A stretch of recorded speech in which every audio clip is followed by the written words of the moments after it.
The Worst Barney Home Video is a show created by passionate Barney fans for Barney fans.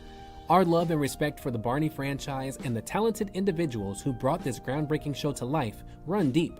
This series is not intended as a critique or disparagement of Barney, the creators, or the team behind the show. Instead, it's an opportunity for us to engage in lighthearted discussions and reflect on the home video outings we may not have enjoyed as much as others. We extend our heartfelt gratitude to everyone involved in the creation of Barney, and we invite all of you to join us in this playful and nostalgic journey as we answer the question, what is the least popular Barney home video? This podcast has no affiliation with Mattel Incorporated.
Yo, yo, yo.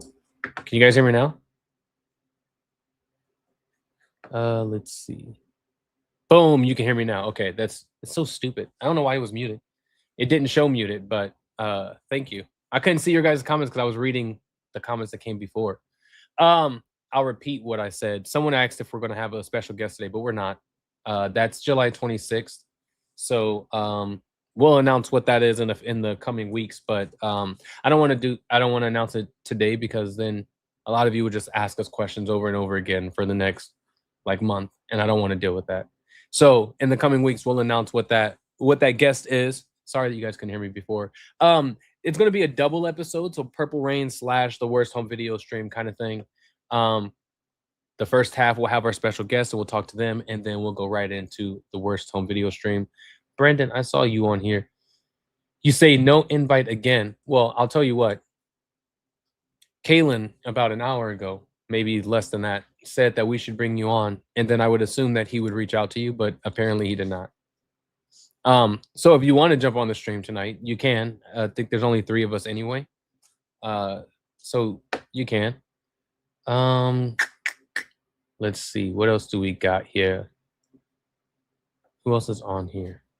This person says, turn on your, and I assume they meant to say radio, which is hilarious because it's not a radio, it's a microphone. That's funny.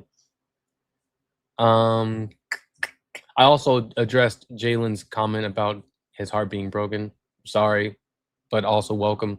Glad you're here. Andrew Coward says, what's up, everybody? What's up? Thank you for being here.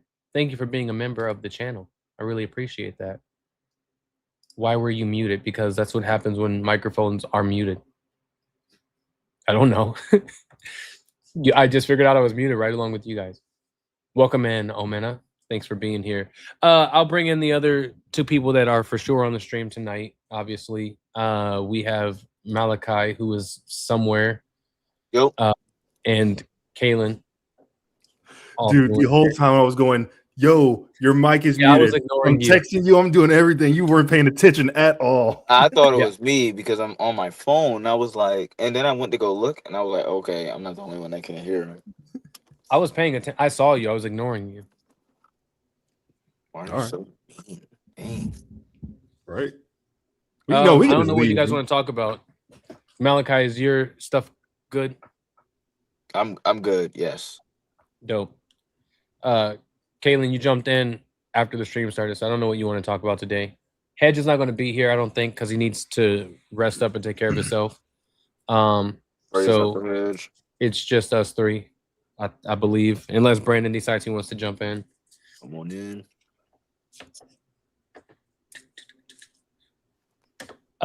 So far, what we have, this is what our bracket looks like so far. Today we're on 2001. So this is what's been voted in all the previous episodes. If you haven't been tuning in to each of those, we're on the we are looking to find out which is the least popular Barney home video. So far, these are our votes. Obviously, as you guys know, once the bracket is completely full, we then break it all the way down till we have one final choice. Roy says, are we still watching Dino Dancing Tunes? No, I don't think so.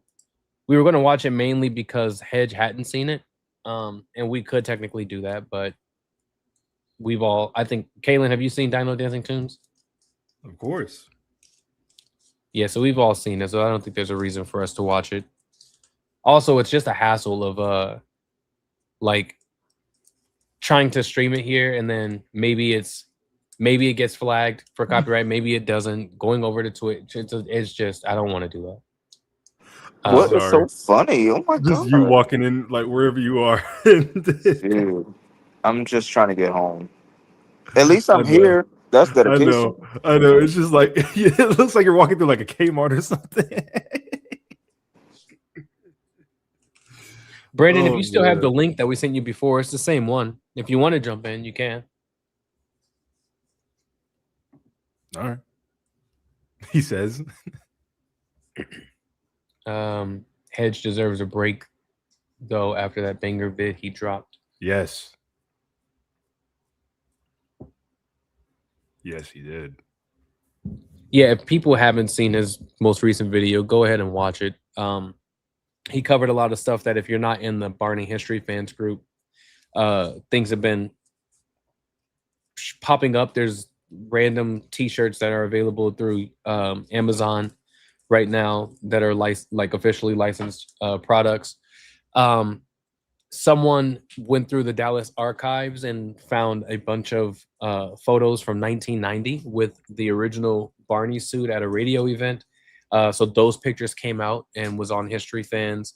Hedge covered that a little bit. So yeah, definitely go check out his most recent video if you haven't, and see more about that. Also, if you're not in Barney History Fans, feel free to join the group. And you also can find those pictures within the Backyard Gang Gallery that's now in that group, but then also see other stuff that's happening as we also find out.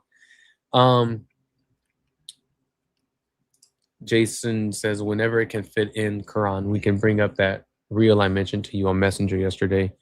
Is this the one about Dean Wint? Can't remember if that's what you were talking about or not.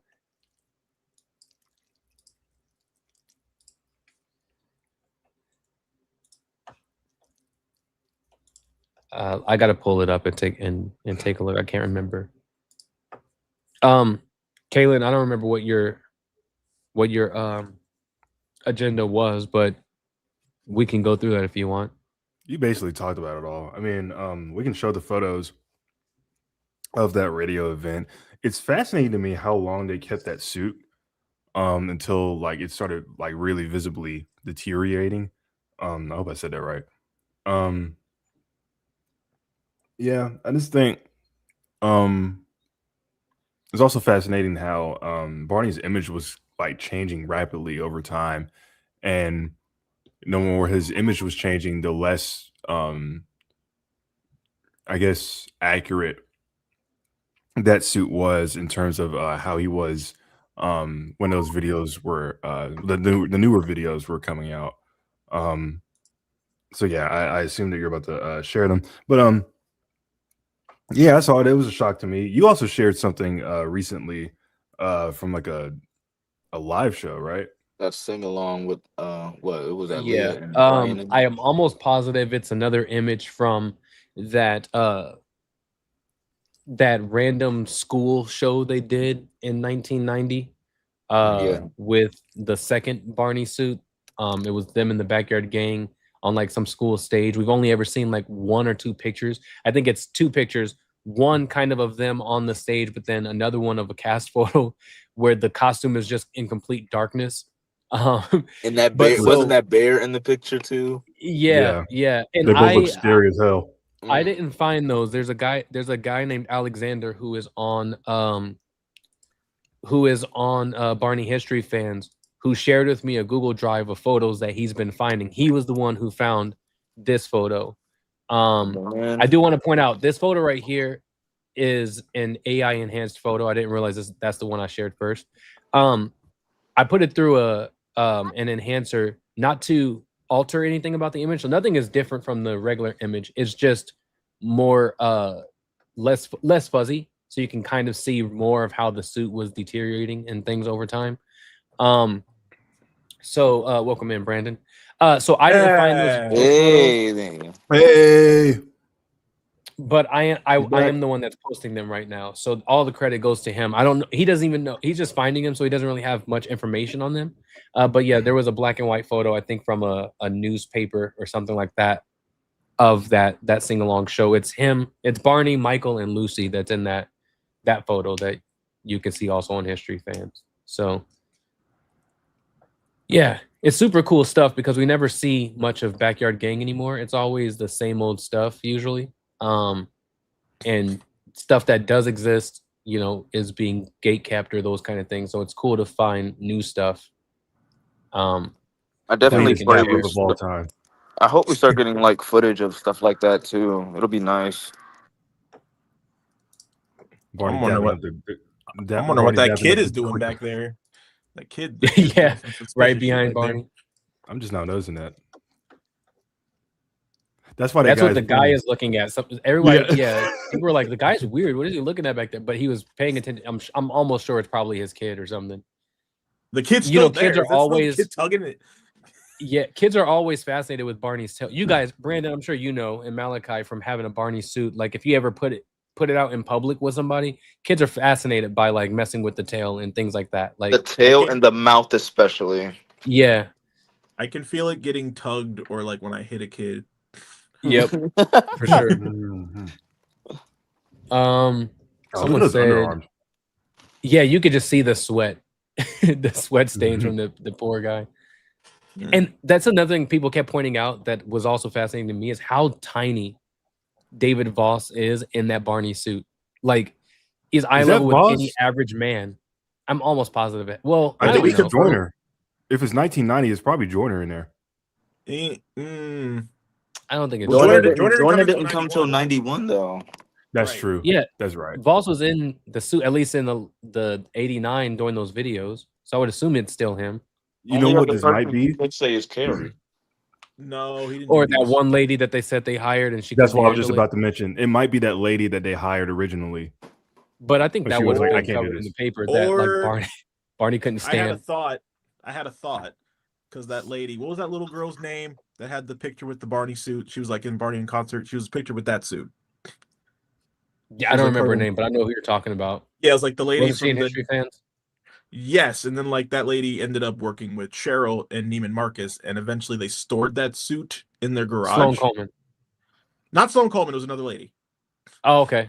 That little girl's mother. I remember she said that they would store that in the Mhm. garage, and then at some points, if they did need this suit to go out, they'd either have that woman's husband or older son put that suit on. So that could also be an alternative. Interesting. Yeah. Interesting. It depends.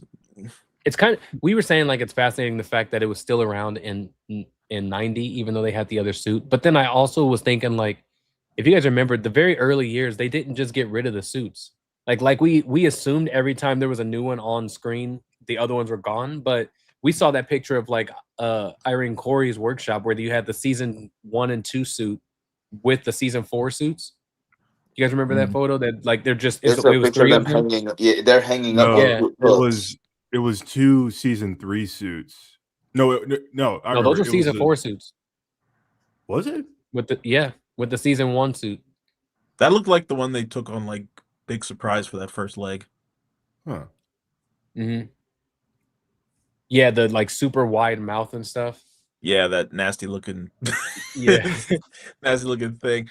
I don't think I feel like that rumor of them throwing stuff out, I feel like maybe that was like possibly true for like random alternates, but things that were like major, like season 1 and 2, and then like 94, which was used in like every photo shoot, those had to have been like kept safe somewhere. Everything else they probably could have tossed. That got like Yeah. doubles of it. But I could nicer see ones that. that they needed, they probably kept those. I think so too. Yeah, for sure. We'll Tristan see it says, strapped on David's bike one of these days. yeah, exactly.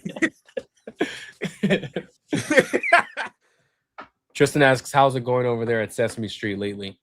Oh, I don't know. Yeah, no. No, it's fine. No idea. You can still watch new episodes of season 50. What are we at? 56 dropping on Netflix. That's so Brandon, we crazy. saw that And a movie doing a is in movie. production. Yeah. Do you have any word on that? So what that is, so as most people probably know this, Sesame was almost going to do a movie back in like 2019. They started, it was going to be with oh God, I forget, Anne Hathaway, and it was like Warner Brothers. Oh, that's my girl. Yeah, she was going to be the lead in a movie we were doing. This is before I was there, and the scripts were written, the songs were written, the cast was laid out. They were building new puppets for the film that looked a lot nicer for camera, and we were getting all prepped up. And the week we were going to shoot, or they were going to shoot, was the first week of lockdown. So COVID shut that down, and then we just never went back to it. They never went back to it. So I think we have new variants of like Elmo and all the others for film specific. But the T with that is because Warner Brothers funded those, because with the way Henson works is you have to like fund the projects like to get stuff like built and refurbished. Mm-hmm. So because Warner Brothers funded those builds, we can't use them. So all those new pretty puppets are in the workshop sitting in boxes all labeled like Sesame Movie WB, and we can't touch them. That's crazy. So it was like it makes sense, but it's crazy. It was better versions of like the characters and like Big Bird, because like Big Bird's a hard character to maneuver, so they like put in new mechanisms in him, made him like lighter for Matt's hand. Can't use him because we would have to buy it from Warner Brothers to use it. Is the case. So I think what that is Sesame bought the rights. I don't know if that means they'll jump into the movie right away if they have the option to, but I don't know. That would be so my they guess. Can't. So Sesame can't like just create more of those kinds of puppets and suits and use them. They could, but they have to get the funding and money for that. Like they can't just. I mean, they make puppets, but there's still has to be like the funding, like because Sesame Workshop hires and such. Sesame Workshop hires Henson to do these things. So if it's in the budget to make like a new Elmo or a new Cookie, then that money has to come from them and then give it to Henson, and they'll start production. Gotcha. That's kind of how we got Barkley back. If anyone remembers Barkley, our bighorn dog, he hadn't been used in years and was getting refurbished for the movie. But because the movie stopped, they halted production on him. And then we did Cookie Monster's Bake Sale, where there was a bit where they wanted Barkley in it. And they're like, well, he's only half finished. So if you want him in this, if you want to give us the more money to finish building him, which they did, and we got him back. Interesting.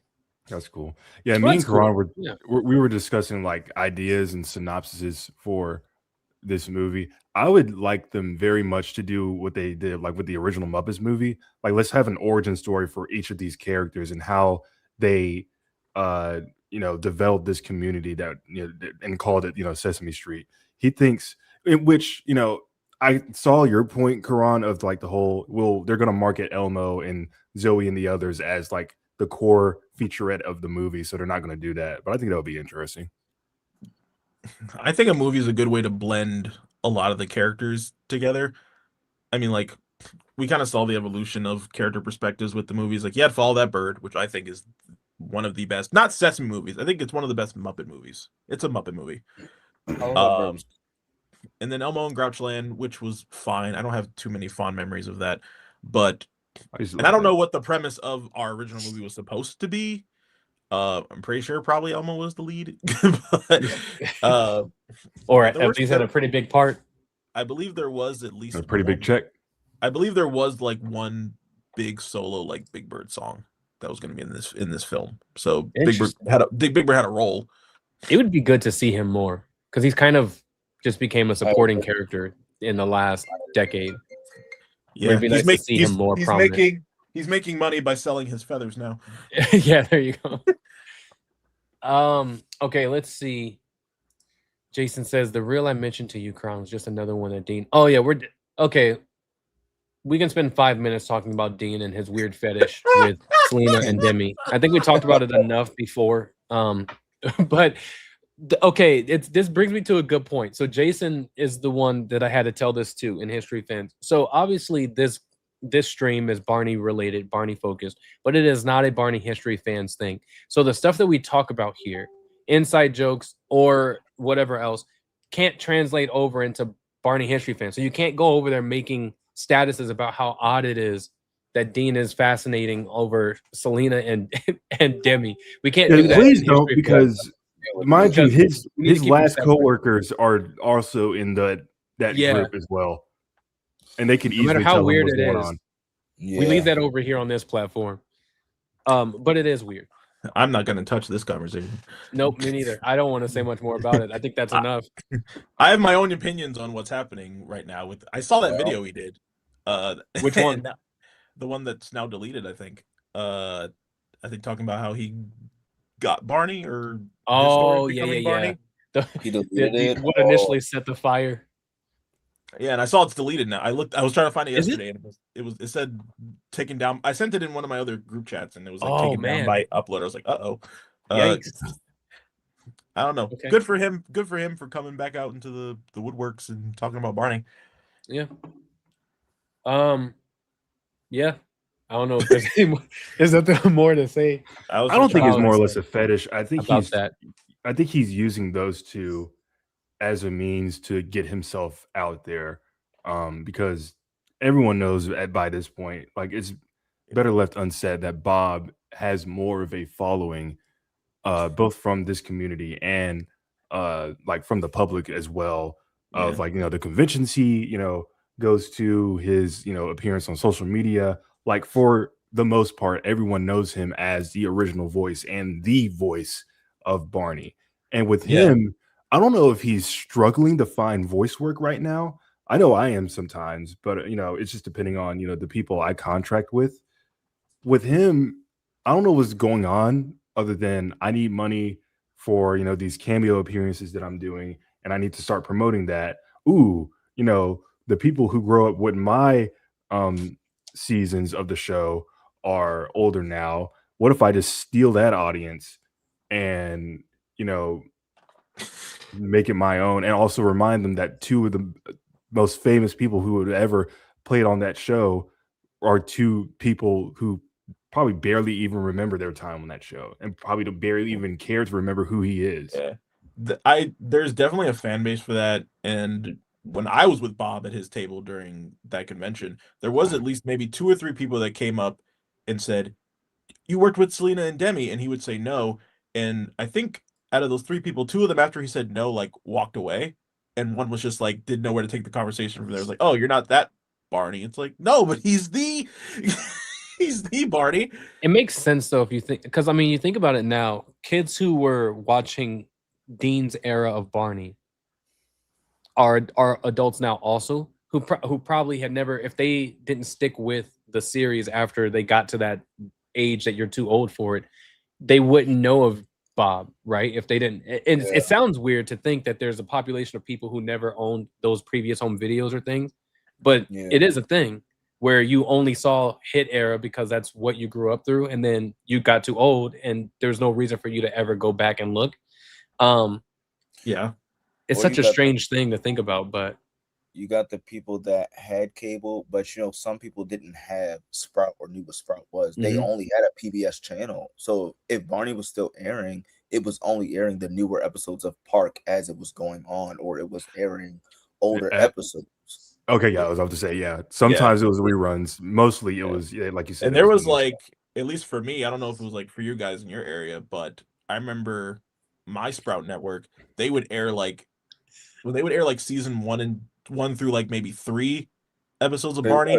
There would be 2 episodes back to back, but they would do it at like 4 a.m.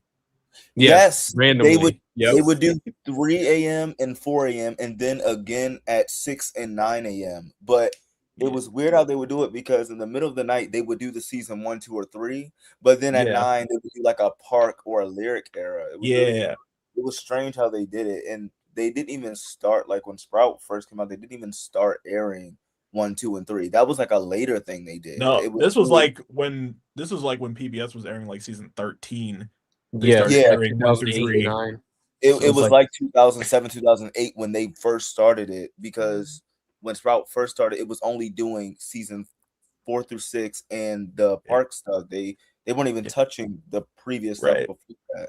I think one of the funniest moments I remember of that was one of those weeks that I think Carrie and Dean were both doing Sunny Side Up show as Barney. And they're like, oh, they had to like introduce all the little shows they were putting in. And they did air like a season 1 episode, and the host asked Barney to set it up. And hearing Dean set up like like an episode with like, oh, today Tina's learning about bugs. That's so crazy. I remember that, yo. Oh my god. Have you guys ever seen that set, the Sunny Side Up set? I have. It is my friends worked on that. Tiny. Yeah, it's very, because it was a one shot, wasn't it? Yeah. So huge in that barn. Apparently, they had to cut a hole on the bottom of where he was standing just so they could fit his tail. Exactly. Yeah. He looked huge in there. Oh my goodness. He looked so big compared to Chica and Kelly, and I remember they had Rift in there too one day. But Yeah. I'm not giving Carrie any flack, but we know Carrie is like a pretty like his movements are already kind of limited. I can only imagine if David was still in the suit and then had to go do that show and be like, oh yeah, he wouldn't be able to contain himself. Yeah, he had to calm down. He had to calm all the way down. Knock everything over. They also revealed, well, the gentleman who puppeteered and voiced Chica, he revealed that they convinced Hit to send down the Barney doll for a like a live, like come to life sequence. To life. Did they ever do that? I remember when that aired, and that was crazy that I was. You saw it? So they I stayed. Wait, it actually happened? Was it the same like video file and everything? It was the same. So I was shocked because I stayed home because this was like Barney would usually do like a day, like he was like, oh, 1 day for Thanksgiving or Valentine's Day. Yeah. He did a whole week. He did a whole week. And they were like, oh, we have like a special surprise, and like the puppet went down, picked up the doll, and then they had the actual effects of, I think the season 13 version of the sparkle effects at that time did that. And then, but apparently I didn't think this as a kid. I'm like, oh, maybe this part was pre-recorded, but they said in that one podcast it was live. They had a moving camera, so they were able to get the effects, put it in live. Carrie was already standing there, so once the camera was like a robot camera, so it would zoom in and back up on its own because you couldn't fit a whole crew in there. So they had it on the doll. They put the effects in, and when they saw the camera pan out, they quickly shoved the doll back under the desk, and Carrie was just there. I remember that. Is crazy. It's so vague, but I remember that. Oh my god, I remember what? That. That's crazy. I didn't even. I wish somebody had like the nerve I'm to about to DVR it and record it because I wish yeah. it again. That was crazy. His appearance is on YouTube. I'm about to try to see if I can look through it. It is? Is it that one? Not that one. I've never seen that one. I don't know. I doubt That it. It's one's not always anywhere. the one where he's just standing there talking to them about. I can't remember what it specifically is, but Yeah, that's 'cause crazy. They did have Riff. Riff was the only other character that appeared one Yeah. time. Yeah. They were still trying to get people to care about him. Yeah. Well, I think this was apparently that was when they were introducing the Riff episodes to Sprout. Mm-hmm. Yeah, because he did some solo. Didn't Barney and Riff do something together? But then Riff also did solo stuff with Sunny Side Up too, right? I don't think they did anything together. Separate stuff. They did separate stuff together. Oh, it was always separate. Yeah. For some reason, I thought I remember them being together. Can't fit both those suckers in there. No, that's true. Yeah, you're right. You know, they've cut out 2 holes. I highlighted this comment earlier. Someone said, "Poor Dean never got to sing the 'I Love You' song more often because all his seasons are just his reused audio from 2002." I don't agree with that though. Which I think is the best version of. He sung it more than once, but I think He that's sung it probably more. the better version of it. Yeah, he definitely sang it more times because like even the Let's Make Music and the Sleep. Let's Make Music and those were slower tempoed versions than. And the Christmas one, he changed his He changed it. Yeah. I think it's just easy for him to feel like he only did it once because he did the voice for so long. And to only have done it a handful of times, you would feel like you only over time you would forget how many times you actually did it. Yeah. And somehow Bob was always re-recording them. Because Bob's voice was also still changing, and also the music team was changing. Yeah. I feel like Dean's changing voice kind of didn't affect the way he sang that particular song. It didn't, not at all. His voice change was interesting. This was interesting. Right. Cool. All right. Well, now that we're done with that, what else is on your agenda, Caleb? I missed that whole entire conversation. My brother kept FaceTiming me. No, you didn't. You were gone for 1 minute. He doesn't like his brother that much. What else is on your agenda? Anyway, can we? I don't want to talk about those shirts. There's nothing else. We'd already talked about them. Hedge mentioned this, and I wish he was here. They had the greatest opportunity to revamp and restructure for a shirt the Barney in the Backyard Gang logo, or like modernize it, right? What they did was so bad. I looked at that and went, who is going to buy that?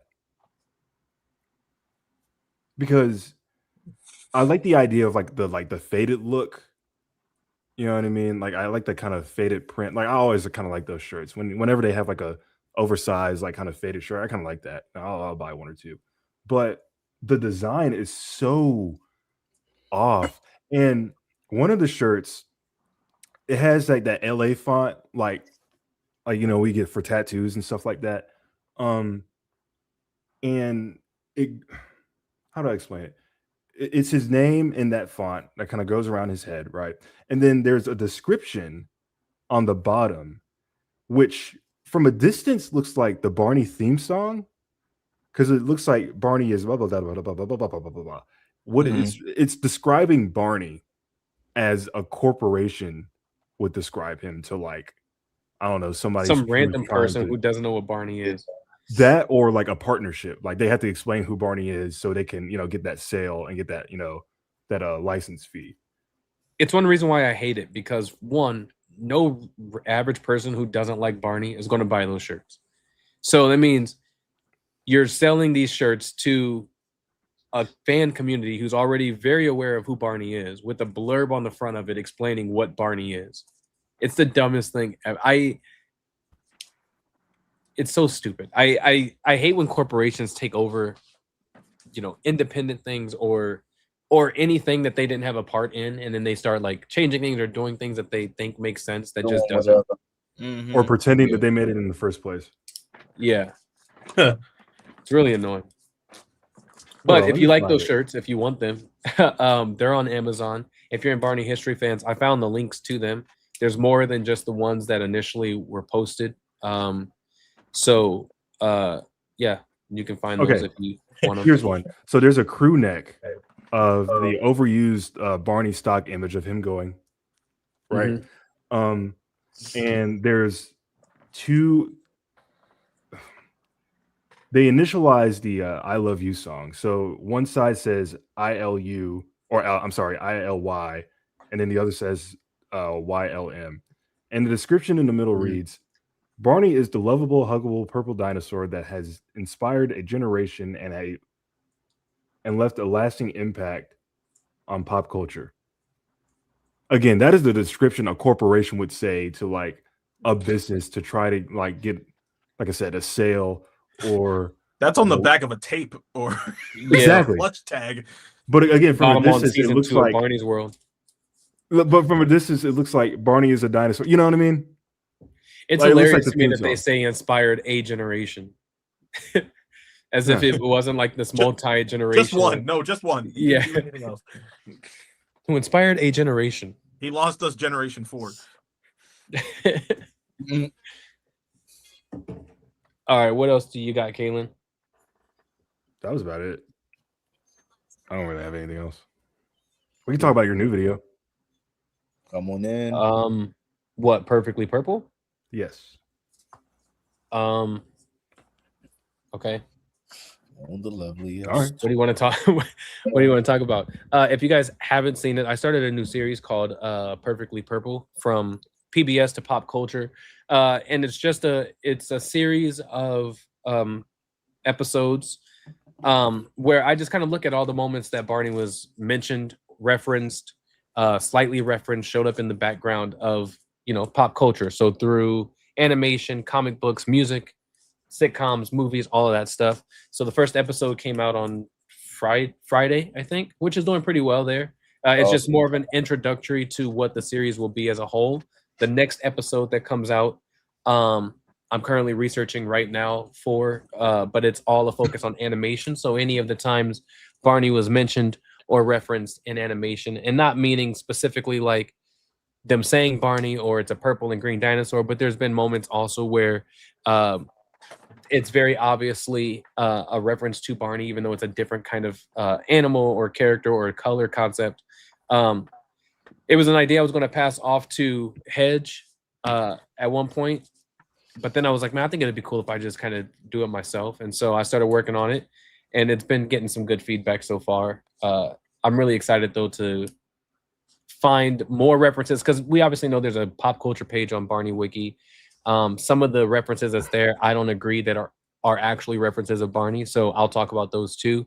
But you also can find other quote unquote pop culture references on other sites that I also don't fully agree that some of those are also Barney references. So that's kind of part of the fun, is looking and researching those and deciding what fits on the list to me and what doesn't, and then letting you guys also decide if, like, I found on Go Diego Go, there's this random purple dinosaur that eerily looks like a T-Rex, and it's all purple, and it makes me wonder, was that like a Barney reference or not? Yeah. So it's things like that that I'll toss in, where it's like, what do you guys think about this thing? Because I'm not really sure. See, that's like in like GTA 5, when you go and enter like the Sandy Shores, there's a restaurant with this big, massive purple dinosaur, and everybody thinks, oh, that's Barney. It's like, no. Yeah. No. Yeah, and people often do that. If it happens to be purple and it's a dinosaur, or if it's something about children's entertainment and it's a dinosaur, they automatically think it's Barney, which I understand. But I don't fully agree. So there's a purple dinosaur skin in Fortnite too that people be saying is Barney as well. Yeah, man, I'm jealous of that cutout. Yeah, me too. I bet you are. That's a nice one. Oh, I like that picture. So yeah, you guys can check that out on this channel if you would like. If you become a member of this channel, you get the episodes a couple days, either 1 or 2 days early, as well. And I'm thinking of other ways, maybe longer videos or something that also can be incentives for members or whatever. But yeah, you can check that out. If you have any pop culture references that you know of, you could pass them off to me. I might already have them on my list, but there might be something that I've missed or didn't know about that maybe you guys know about. And I give you credit if there's anything that you toss to me and I end up using it, if it wasn't already something on the list. And so it could be more of a collaborative thing. I don't want to take credit for people's work that I didn't find myself or come up with myself. So yeah, what do you guys think about the episode? If you guys watched it, what did you think? Malakai, you mentioned a little bit about it the other day. Yeah, it was nice. Hedge said a good point that when I watched it with Madison, she was saying the same thing, how just naturally articulate you are. You're really good at reading a script, and it felt like, okay, Ron and I are having a conversation about this one topic. So it was really nice. It was nice to see a bunch of the different previews of what's to see for future episodes, and there were memes placed in just the right time. Like, just, you're like a meme guy, so that was like on brand for you. So it was just like little things that I really enjoyed, and it was very informative too. I think it's for somebody like I said, I watched it with Madison, somebody who doesn't really know about Barney. It was a good first episode to kind of inform her. Okay, so this is who Barney is. He was this popular thing back then, and even still now. And these are some of these other parodied versions of him, and they like it was informative. It was good. Thanks, man. That's one of the things I'm excited about. Is like it's very obviously a Barney centered series made by a Barney fan. Obviously, I know that majority of the people who's going to watch are people who know what Barney is and that kind of thing, and know of some of these pop culture references. But it's also fun to think about the people who might not have watched the show or don't know much about it, and seeing those. Like, there's a population of people who saw Baloney and Kids on Animaniacs and never watched Barney a day in their lives, but they understand the reference. That's you know crazy. what I mean? So it's Yeah. like it's cool to I kind of got tired of like the same old when it came to like somebody new coming in and doing like a Barney essay, and they're covering the same stuff that everyone else has already covered. There's really nothing new to talk about anymore. So it's like, what has no one else done, or what's something that I can add to it that's going to change things a little bit? You know what was funny? And I love this show. One of my absolute favorite shows, and I noticed this even in watching it. I love Boy Meets World, and how in the one yeah. episode he pulled that was I not a love Barney Boy Meets tape. World. No, it's easily not a Barney tape. It's literally a bunny on the front of the tape, and I'm like, yo, like y'all, Yeah. do y'all know that this show was filming when Barney was like easily hot? Y'all could have went right to the store and got a Barney tape, like. But I was like, the cool thing, the funny thing about that is it didn't have to be Barney, because they didn't really show much of the cover. If you show a purple tape and you say Barney learns his ABCs, it's automatically going to click to somebody. Okay, it's Barney, even if it's not actually a Barney tape. They referenced Barney a lot in like the first 2 seasons of Boy Meets World. They did. Yeah, they did. Feeney references him once. The Sean pulled the tape out. There was a couple times they referenced Barney. World. He referenced it. Was, I think there was a reference in the literally first episode of Boy Meets World from Feeney. When he said, I could hear you listen to your sister's Barney tape or something like that, or whatever he said. I remember that. Yeah. God. Yeah, no, so I'm super excited about that series. There's one episode that I can't wait to get to. I don't want to say how many episodes it's going to be, because there's people that what I've learned with the Barney community is if you tell them too much of something, they'll bother you about it until it finally comes to fruition. And I find that if you don't tell them anything, it's the same thing. They also do the same thing. Yeah, but it's just a little bit less. It's easier to ignore if I haven't given them information to ask me about. But there's one episode that I'm super excited about. I can't say like what number it is yet. But it's fun. It's going to be fun to me because I'm looking at like the modern social media view of like Barney, and highlighting a couple different people and stations and things that I think it's going to be really fun to, one, give them their flowers, but also, they play a part in this pop culture thing too. And I'm being obviously more tight-lipped about it because I don't want to give it because the people that I'm going to be mentioning doesn't know about it much yet either. So it's just going to be fun to put that together as well. One of my favorites is, I don't know, some people may or may not like the movie. I love Adam Sandler. In the movie Big Daddy, with the Sprouse twins, you probably know what I'm about to say. And Barney is a place where you get clothes, and it was so funny because as a kid watching Big Daddy was one of my favorites, and I was excited like him when he was like, "Yeah, we're gonna go to Barney's and we're gonna get you some new clothes." He was like, "Barney," and I was like, "That." I'm thinking, "Oh, we about to see Barney in this movie." He was like, "No, not that Barney," and I was like, "Oh, man, that's one of my favorites." And eventually, this is going to end up on. I'm surprised it's not on Barney Wiki yet, where somebody mentions that Barney was mentioned in Big Daddy with Dylan and Cole Sprouse. Dylan and Cole Sprouse ended up on this TV series with Debbie Ryan, who first starred in Barney. Like, you know, there's going to be somebody who connects all those dots. Like, this is the first time that they would have. I feel like it's going to happen. There was a you guys already remember. So remember when Cartoon Network started doing like these live action shows, and people were like, "This is terrible. Stick to what you know." Oh my god! There was a show called Level Up. I don't know if you guys remember this. I literally don't even remember the premise of the show, but I do remember one of the main characters was in a like a purple jumpsuit, and they made a Barney joke then. Also, in two of the Medea plays, when Medea is wearing like that big purple like blouse. I know what you're saying. Oh, Sitting here looking I- like two big Barneys. Well, look at your big Barneys. I remember that. I remember that. I used to be stuck watching those plays, but that one joke kicked me. I was like, anytime I hear that word, I'm like, it sets off a thing in my head. It's like, Yeah, did that with you? I feel like I'm biased, but I'd probably say my favorite Barney parody was from this show. Oh yeah. Yep. The last time they did it, not the weird. Although that bouncing little hand puppet was funny, but just the Georgie must die. Mm-hmm. Yep.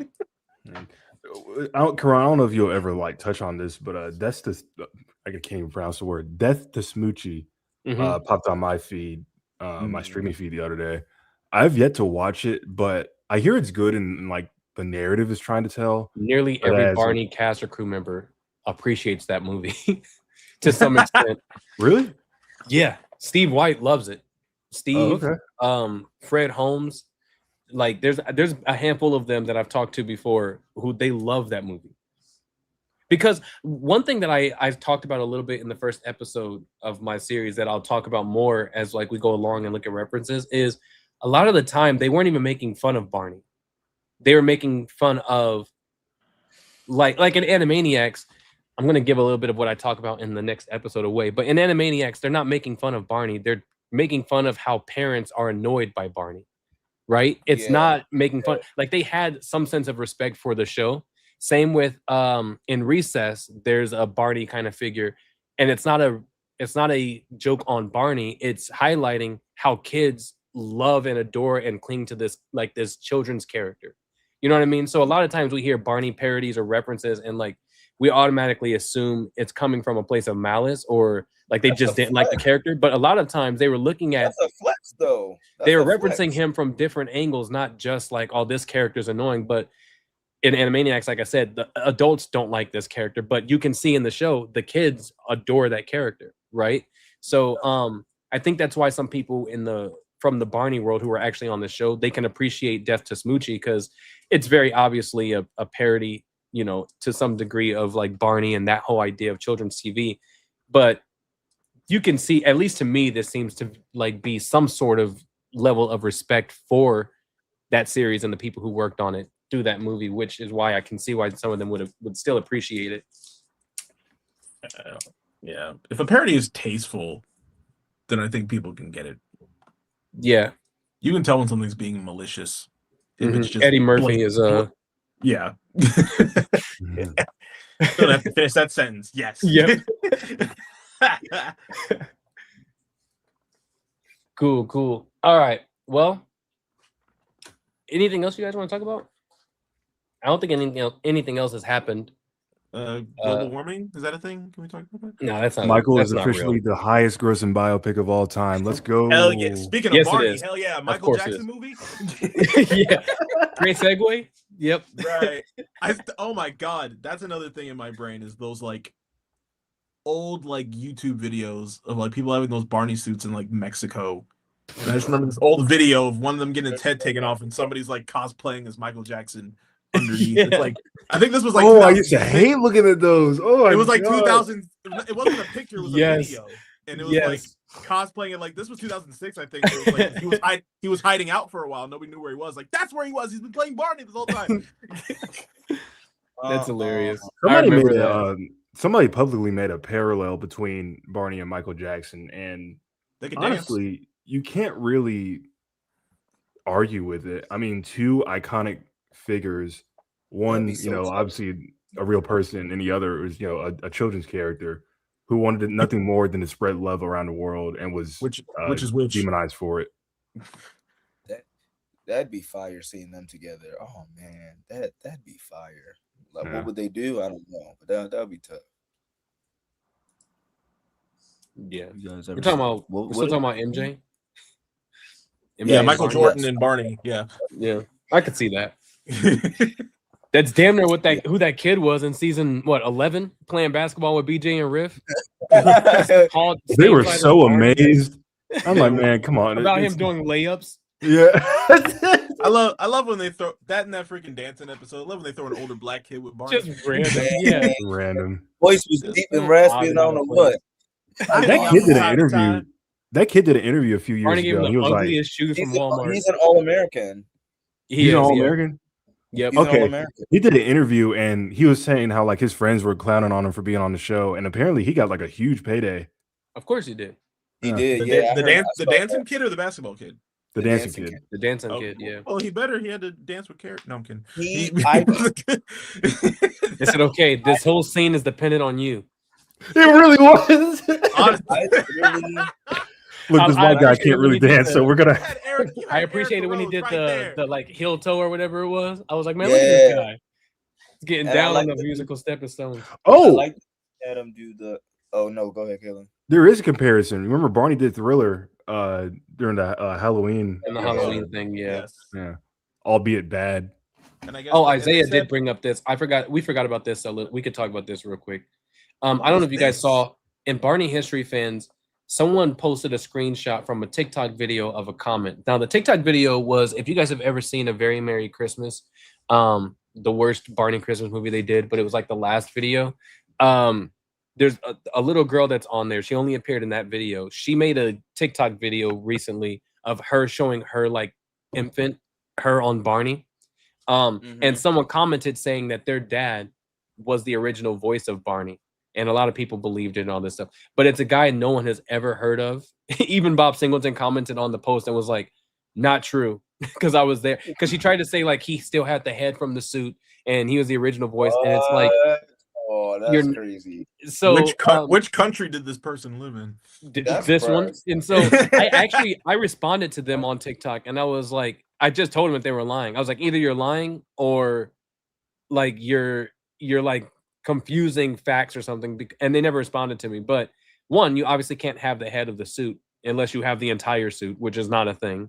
And two, no one in the entire history of the Barney cast or crew like lineage has ever mentioned your father ever as a stand-in, as anything. So but they're not the first person that's done that. There's another person, I think on LinkedIn or something, who has in their bio that like they were either a Barney stand-in voice or something that also no one has ever heard of. So I don't know I don't know what's happening. Like, why they think that they were. I don't know what's going on. It's not uncommon because we've seen cases where, maybe the voice actors aren't available for recording, so they'll bring in some random person to just read the lines, and then whoever will dub over them.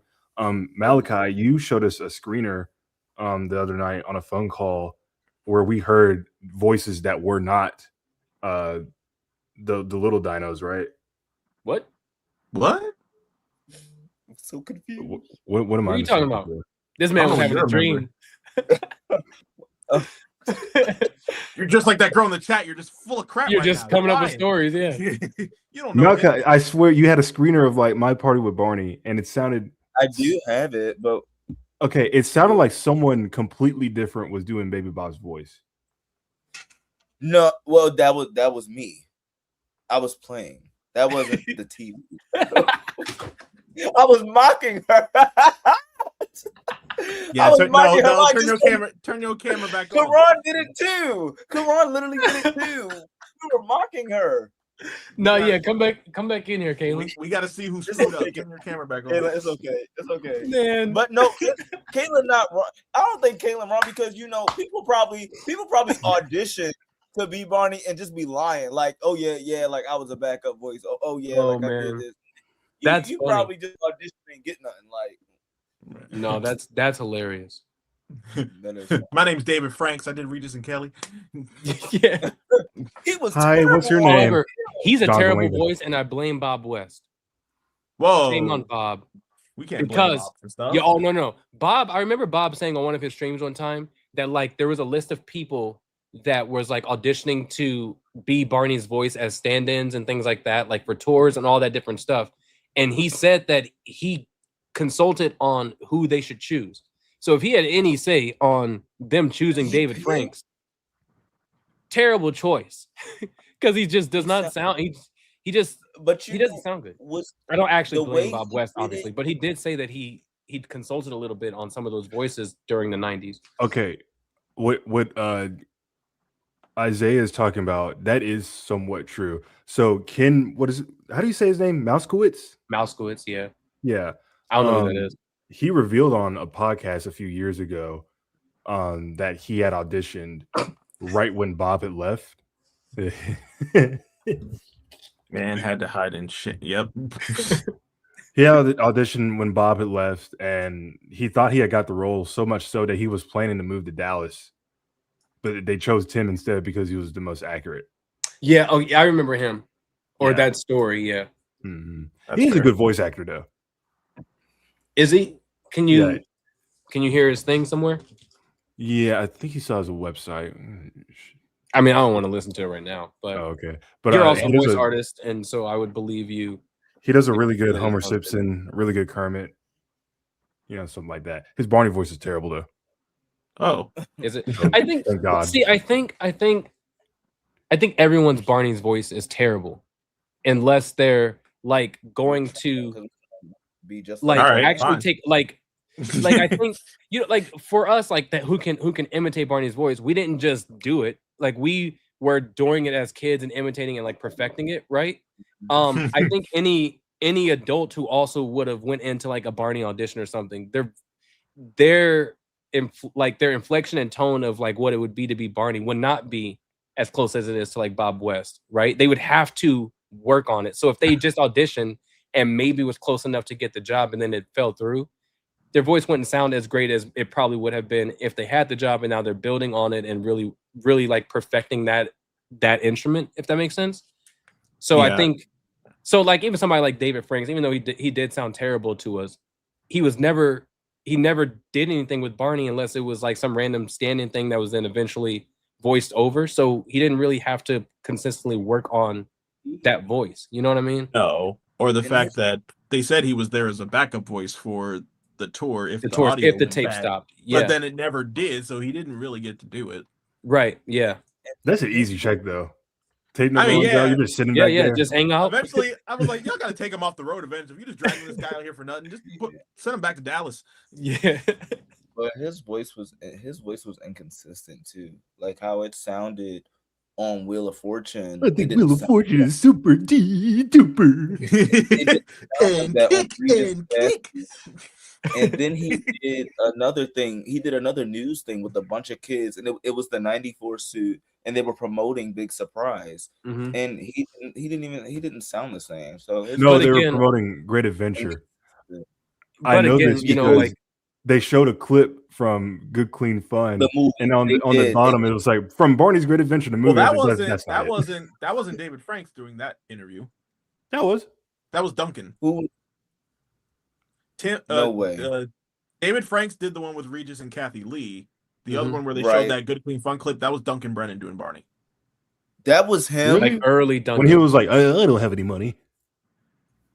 I don't have No, it was- that he was standing with- that was David Franks. You're thinking of two separate. He was interviews standing that with the same black guy. This dude was this appearance was in '97. It was the Wait, '94 suit. wait. Yeah, with the black guy, that was yeah, The okay, black right, guy, right. that was But Duncan. He was with But a no, black that- guy. He was. yeah, but okay, that one is Duncan. The other one with Okay. all the kids, with all the other kids surrounding him, with Regis and Kathy Lee, that's David Okay. Franks. Let me see. Yeah. That was early Duncan, where he almost kind of sounded more close to Bob and less like Chuck E. Cheese. I gotta go back and hear it. Oh yeah. But it was but both of those had Maurice Scott in it, which I guess is how that can be confusing. Yeah. But then also, Malachi, to your point, you're saying like his voice was inconsistent. Like the times that he did it, there was so many. It was so much time in between those, right? Like him doing that, the Regis and Kathy Lee or whatever it was, and then on Wheel of Fortune. Wheel of Fortune was like what 2000. It was like 2008, 9 or something like that, wasn't it? It was like it wasn't the 2010s, I think. Yeah. So and he wouldn't had no reason to do the voice between the last time he was like actually working for the show and then up to that point, so it would obviously sound inconsistent. There was Alan Bruce, who was Barney voice stand-in live in New York, but he never got to perform, so that was an easy paycheck. You know who I want to hear? It's not a Barney stand-in, but for Let's Go to the Firehouse.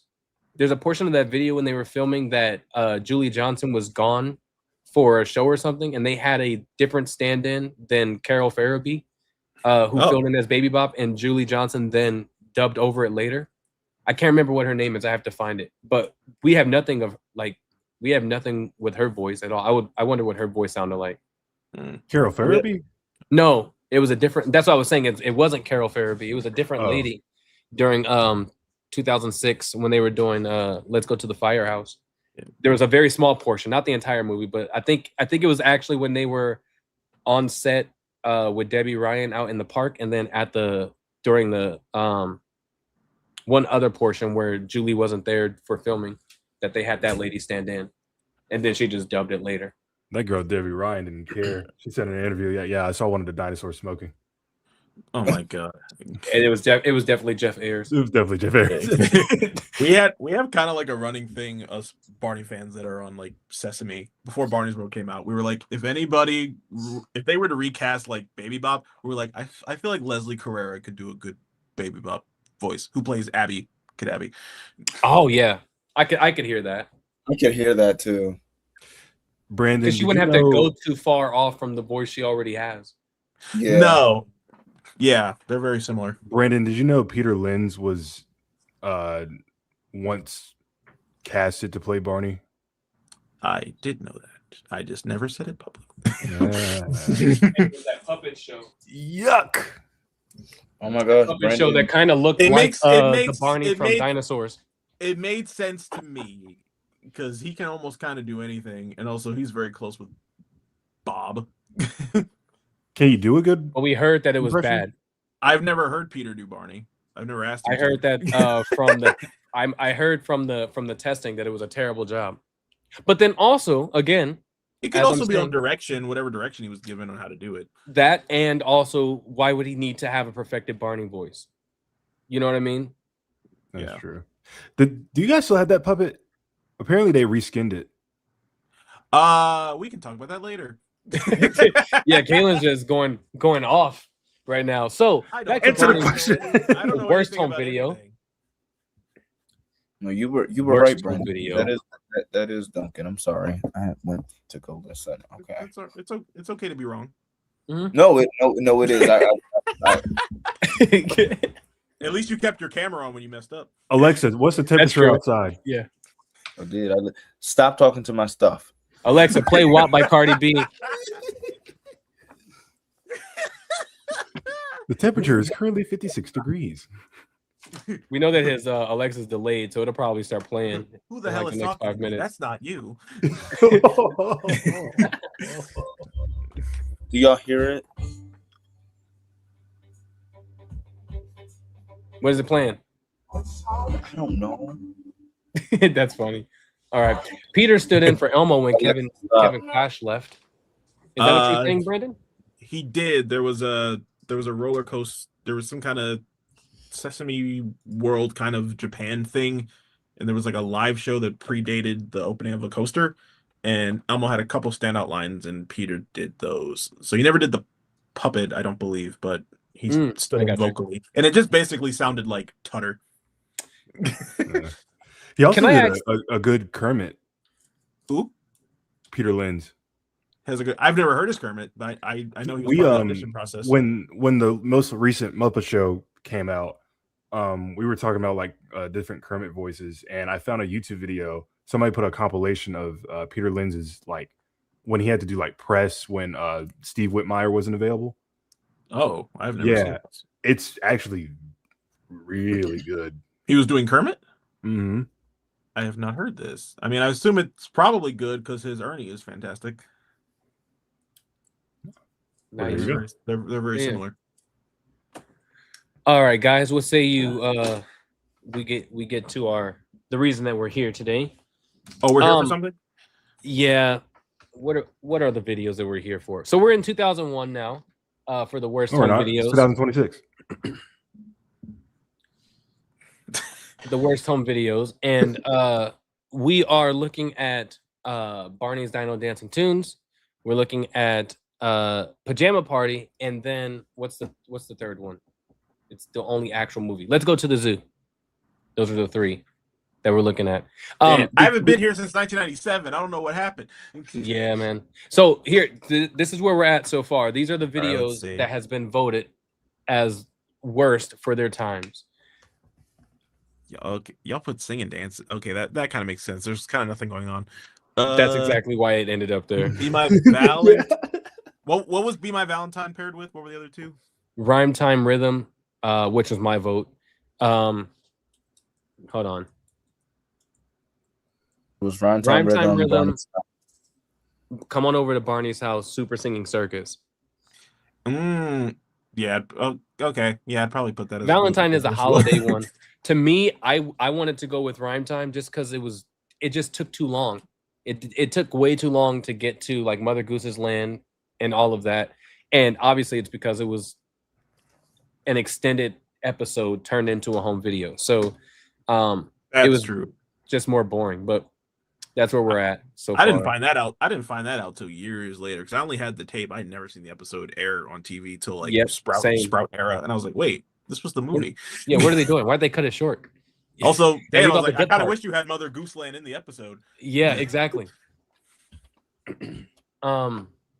So today we're looking at Dino Dancing Tunes, Let's Go to the Zoo, and then Pajama Party. Before we talk about which one is in our opinion the worst one, what are the things like these three videos? What are the things that you like about them, if anything? Obviously, Let's Go to the Zoo to me is a classic. I love that. I've always loved that video. But it also started the dreadful. Well, it didn't start that. It started in Come On Over to Barney's House. The Let's Talk to the Camera thing. Let's put music video things in between that hit just completely overused. I mean, as an adult, I think as a kid, I liked it. I loved they were outside. Mm-hmm. Yeah. I feel like very few to probably any lyric era home videos took place that wasn't on a built set. Right. Like this was outside, and what's crazy is like seeing like photos of that actual zoo. Mm-hmm. Like that's the actual art and stuff they have up. Like it feels like Barney decorated that zoo. It does. It seemed like art they would use, and it's still like that. I was like, they picked a perfect zoo to film in. Yeah. And it's like I like seeing them outside. I love again as an adult watching like obviously most of these probably aren't extras. These are actually people at the zoo walking around. So you see the parents trying to stay nonchalant, but like a kid will like be kind of looking like watch them pass. I think I like one moment where a kid is waving at BJ. Jeff Brooks is trying to keep it going, but he's like, all right, fine, hi, and then just keeps going. It's like till the kid's like, guys, like, hey, I think he gives one kid a high five and like walks off. Like I love that they kept everything going. I love that Scooter's in it. Yeah. Miss Kepler finally got to wake up and see Barney in this one. Yeah. Okay, I need to say something about that. How badly is that school not paying their teachers and staff? This boy has multiple jobs. You say that as if teachers not being paid appropriately is some random wild thing to believe. That's literally what happens. Teachers today aren't being paid enough. And in Texas in 2001, they weren't getting crap. Yeah. They had to go to the zoo. It's just like, okay. Also, she's a Why weirdo. is So I feel like she she just here? volunteers for shit. Yeah, she just shows up in She places. seems like yeah. that volunteer lady. Like she's not struggling. She just likes doing a bunch of different things. Oh, okay. It's like she retired and then she just got too bored, so she went back to work. Nah, real. She just works a few hours a week. I do like the video.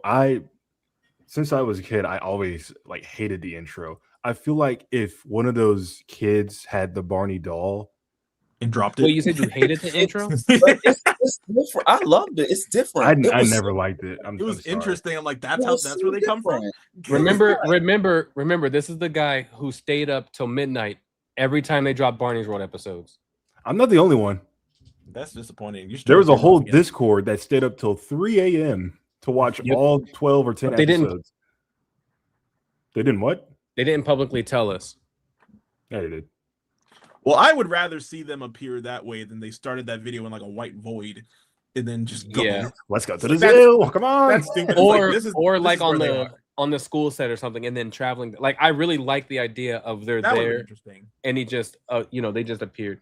How I would imagine it would be like, okay, a kid that just visited the zoo or whatever, and was like, okay, you sit here, Barney, I'll be right back. He comes to life, and they're like, oh, hey, friends, here's BJ and Baby Bob. All right, let's go to the zoo. Like, I feel like that would have been better. No, that just takes more time for nothing. We could just start the video at the zoo, them arriving, paying, But it's more giving tickets to get in, confusing and when then go. you have all these establishing shots, and then look at all these random sparkles, and I it's don't- on one of the posts, and look, it's Barney. It's, I don't What? believe you as a child was confused. I think you as an adult are being confused, but I don't think I never questioned like why is Barney coming from out of the pole? Like it was just like, oh, there's Barney. Well, Now we're at he's the a grown zoo. man. He had to and no travel. one He had to tells me travel how I some should feel. way. I was Yeah. concerned on how Scooter was going to get back.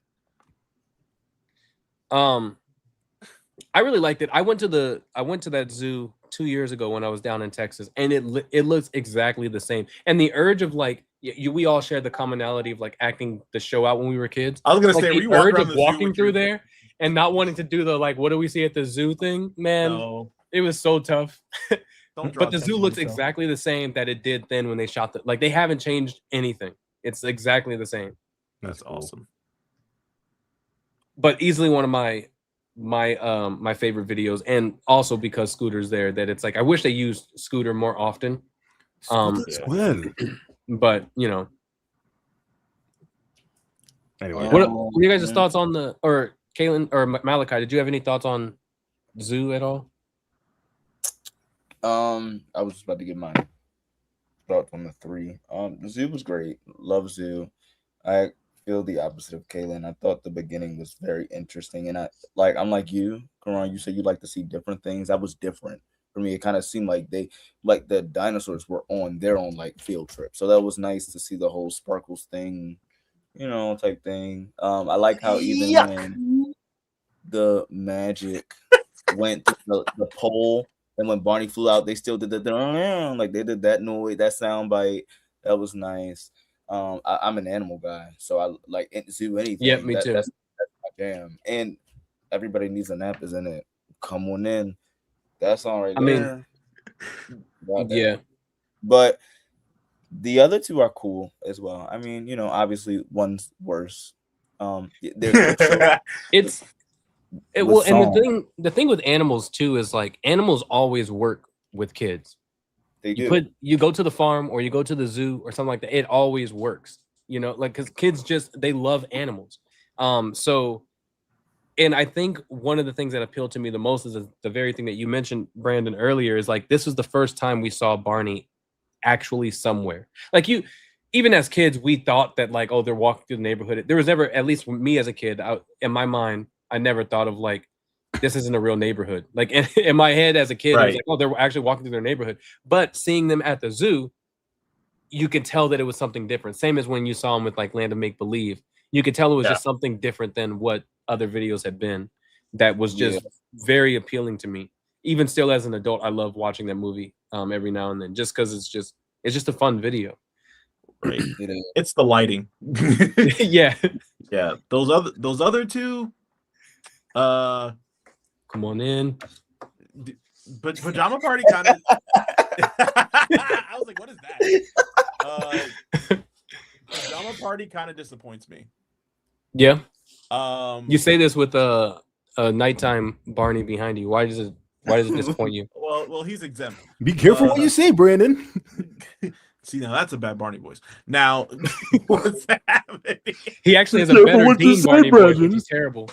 Well, that's I'm not going to say anything about that. So at this points me, and again, this is not to discredit performers, but that whole rumor of, Antoine was going to carry on the series after David, and I don't know if it was because like this was his first production or like I don't know, like rehearsal time, whatever, but like he killed it in Musical Castle, as does Carrie, but somehow it didn't translate to TV. It felt mid in that. Now again, this was a clip show. There wasn't much to do, but even like you think of Dino Dancing Tunes, again another clip show, but David found moments to do stuff, or there was random things he could do, but I don't know. That performance was like, and to me all the clips were like, whatever. Also that was a weird BJ head that they used that they never used again. In Dino Dancing Tunes? No, in Pajama Party. It looked a little smushed. It was the Wait, regular... what? Really? It looked different than the one. I thought it was a regular one. Dancing Tunes. They used the musical castle, BJ, which I like that liked. suit. Yeah, I liked it. Me too. Kyle does a good job in it. Yuck. Is it the forehead you're talking about that looks smushed? It's like the forehead. The head almost looks like it's like flat, like from the eyes, like to the stand back. Or like his cheeks look like they're sagging a little bit. I don't know. It was definitely a head that they didn't really use in that era. So I don't know. The mouth is moving a little more. I see too. His mouth doesn't really move in that era too. Yeah. See, I always thought that was also the Musical Castle suit. That one was it looks almost like that alt head from Musical Castle, but I don't think it is. I don't think it. That was my thing. I also found it funny. If Hedge was here. My bad, I didn't mean to cut you off. If Hedge was here, he would just take this time to point out how no BJ suit actually looks good anyway. Well, he's wrong. He's wrong, but yeah. They're all wrong. But I also did find it funny, and again, it makes sense that because they showed a lot of Bob clips, that when they got to I Love You, they used an old Bob recording.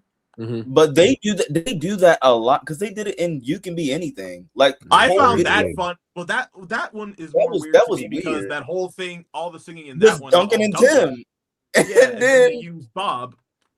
And I'm like, yeah. Thinking about it now, like, would you have to ask permission to do that now?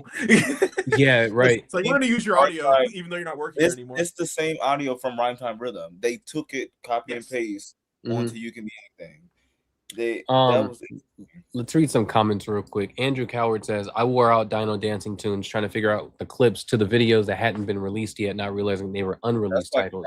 He loves that video. That's kind of cool. I did remember that. Dino Dancing Tunes is my vote. No further commentary needed. Interesting. So before we move forward, then Brandon, are you saying Pajama Party is your vote for worst? I was disappointed in it, but I would still give Dino Dancing Tunes probably the thumbs down. Ooh. Interesting. Okay. See, I like Dino Dancing Tunes because to my knowledge, for the first time, they were actually calling back, and I don't mean like going within the clips. I mean like actually referring to things from past events, right? So the beginning is like, oh yeah, Professor Tinkerbutt, he gave me a cake that was big as a house. I was like, oh okay. Oh yeah, we're doing that. Is that your Patty Worts? Yeah. Give me a cake like this.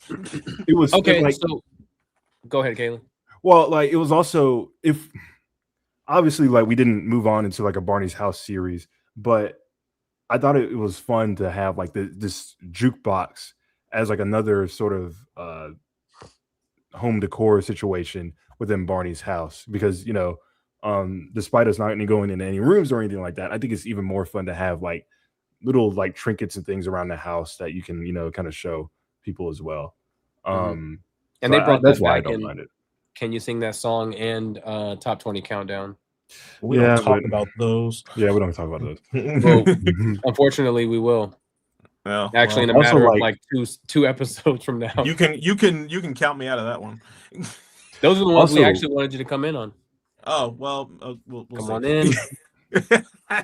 Also love the ending where after they sing "I Love You," the little Barney disc comes The out. disc, I was like, that that was was- a Yeah, good it ending. prints out. That was really Yeah. cute. Dude, I would be those disappointed when he wouldn't turn back into a doll in some of those tapes.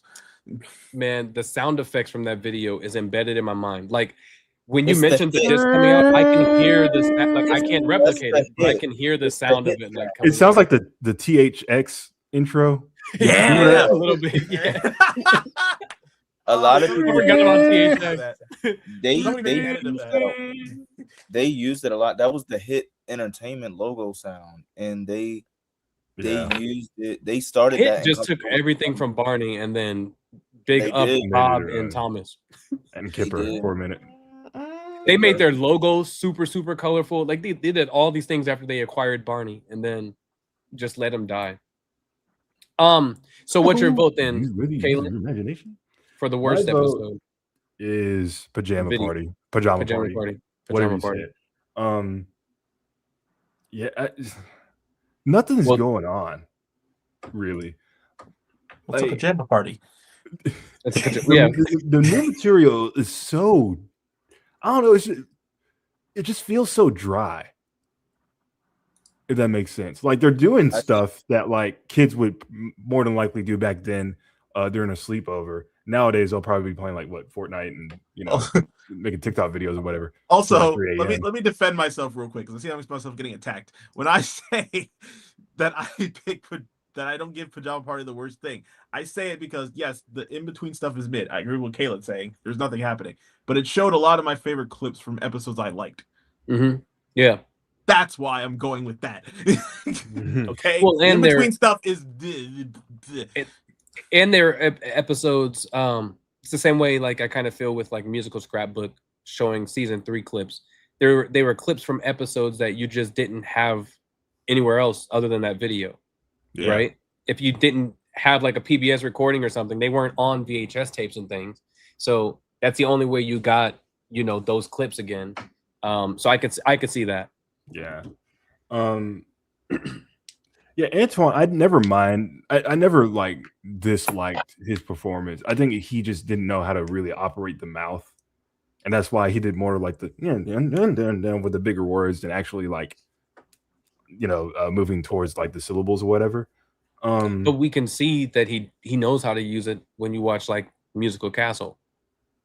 And I feel like that, Yeah. again, I credit that to maybe, like what I said before, maybe, I don't know how much rehearsal time he had, or, it takes time to adjust, like, coming off of stage. Like, we saw Carrie dealt with it, like, getting off tour and, like, doing the TV show. There's a progression you have to deal with. And it's like, again, I've, like, Barney, those are track shows. You do the same thing every night. I've done track shows, so it's easy to just remember it and, do the big lip sync. You know what's coming. If this is your first time having to deal with a live voice and trying to figure out where we're going, then it takes a second. I used to think that too, but then I also wonder, and maybe because Barney was such a huge puppet to puppeteer, Antoine and Carrie would have a different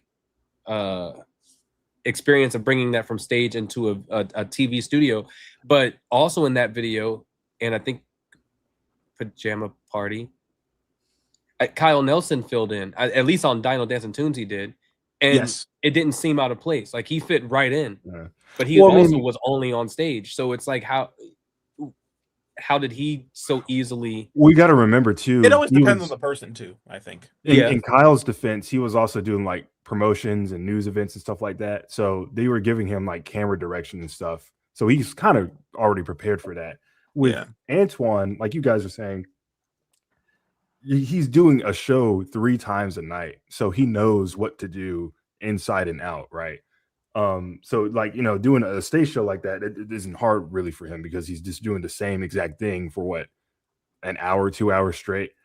Whereas when he gets on like one of these productions, he's like, "Oh, welcome to my house. Cut, Antoine, camera's right here. All right, rolling.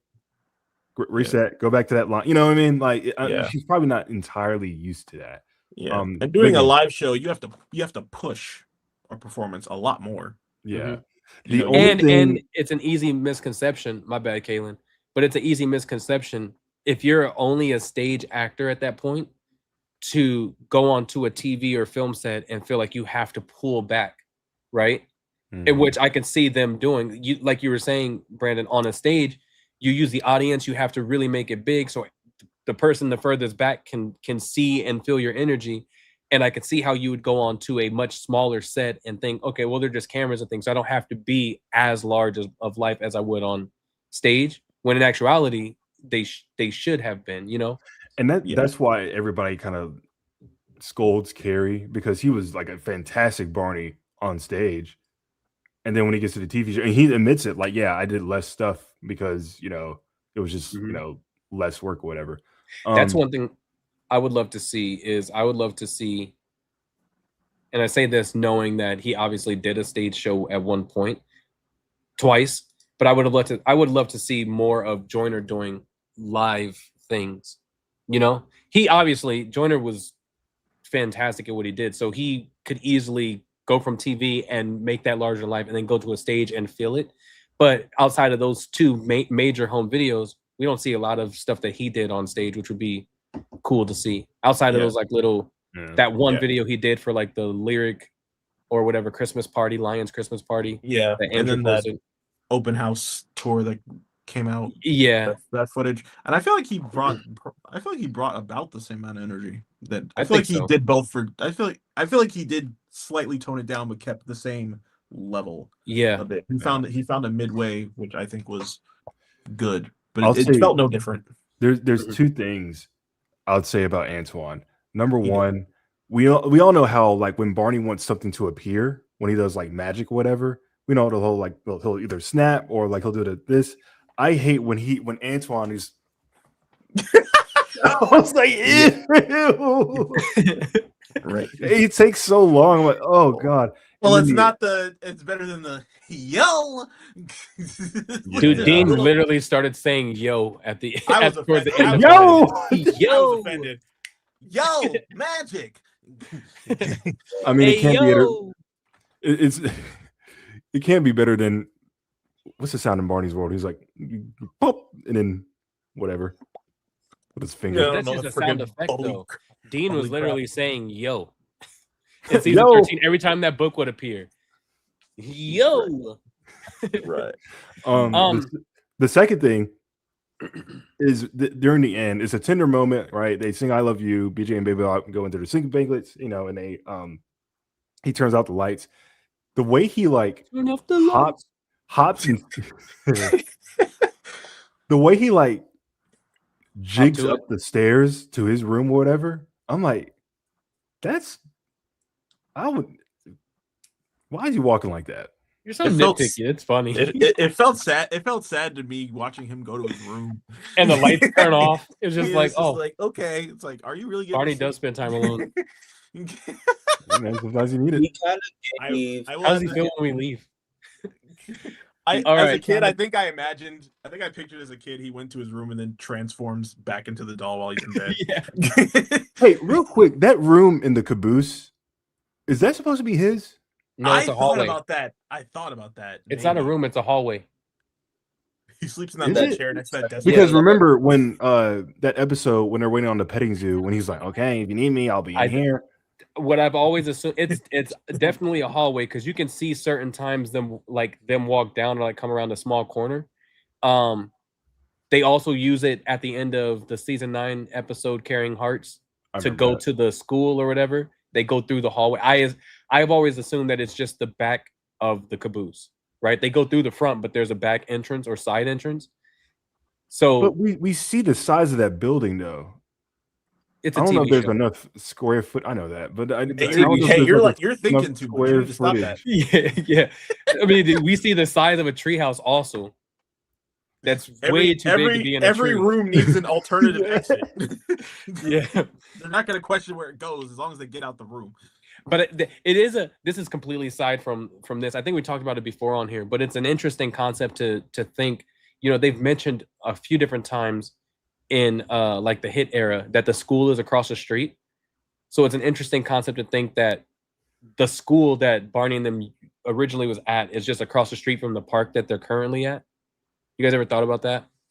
Yeah. I thought about, because there was that one episode, the band episode, like in season 5, Mr. Mhm. Boyd's like, "Oh, we're gonna perform across the street in the park," and I was In the like, park, "Oh, yeah. is that where it is?" Mhm. It's interesting. There's a few comments I highlighted, and then Malachi, we'll go to your vote. Andrew Coward, I think we already did that one. Next, Oh, we did that one too. Hold on, let me see. Where were they at? Just a random thought. I wonder if Carrie just didn't like the musical castle experience. He never really talks about musical castle or working with Antoine.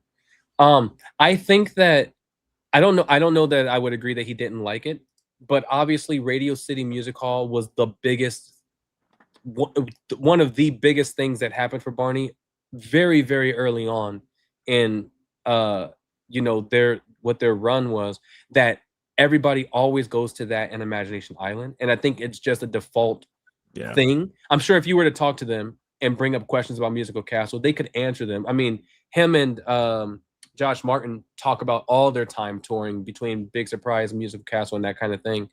And working with the roadies and stuff like that. But on the forefront, when people are when they're interviewing anybody else from the show, especially if they were back in those early years, they always, I think it's just a default thing to always go to Radio City and Imagination Island. Yeah. Which is part of the reason why I'm tired of hearing about him. Yeah. And I'd probably also say Big Surprise in terms of tours was more monumental to them. It was the first one, a lot of first experiences. After that, it was kind of a smooth run. They were kind of set in their tours. They did. So it was like that was a big experience for a lot. Like I could see myself talking about the first tour I ever did, but it's like, oh, my first season on Sesame. Oh, so great. It's like after it's like, yeah, I'm here. I work here. It's like that's it. I talk more about everything else. Yeah. Radio City. I don't care if they don't. I want them to talk about it more. I want more footage. That's what I would like to see. If you're going to talk about it more behind the scenes of something. Yeah. I don't want the same elephant joke story. Show me the video. However, it is not the best live stage show. Kaylin, have you ever seen Full House? That layout would not match a townhouse. All right. You don't know that. Have you ever seen Fresh Prince? They we can never. that. They lived in the same house the never entire time, but it's the same complete interior just changed completely from one season to the other. Except for when living they room in the kitchen and sometimes That would somebody make else's sense. bedroom. That's it. Yeah. All right, Malachi, what do you say? What's your vote for worst? I'm so conflicted now. Oh man.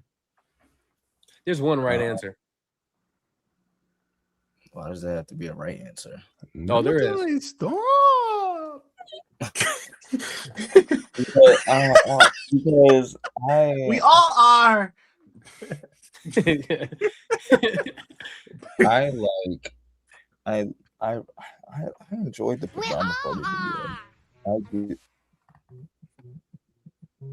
I enjoyed the pajama party video. Yuck!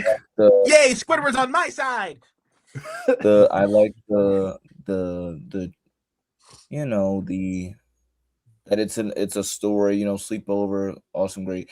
But I like the See, the more you're saying it, the more you're talking yourself out of it. No, because I like the Dino Tunes ones too, because like Karan said, I didn't grow up. I wasn't born when that video came out. So for y'all, it's different where you got to see I haven't it, said it yet. They were showing clips from videos that y'all that weren't even released yet. So as a person who that video came out and you pick it up at the store, you're like, oh, what's Barney's Planes, Trains, Cars, whatever the fake name they had for like, oh, like what video is that? That's so cool. That didn't even come out yet. So that's great. The Professor Tinkerpud mentioned great. Are you talking about Pajama Party or Dino Dancing? I'm talking about the tunes now. The Dino Dancing tunes. Okay, because Dino Dancing was mostly home videos, and then Pajama Party was episodes. Episodes, right? Yeah. Oh God. Okay. I think I'm just gonna go with Pajama being the worst. I was really gonna pick. I was really considering picking Dino Dancing Tunes, but I'll say the tune. I like the tunes a little better because I think I prefer again, coming from the song choice. I think I prefer the song choice, and I just think it was cool if I was of age in 2001, and I picked that video up, and I'm like, oh wait, this video isn't even out yet. Like, this is cool. I never saw that one. I was like, hey, cool. So I guess I'll say Pajama Party is the worst. You're absolutely correct. Pajama Party is the worst one. You guys can vote now in the comments.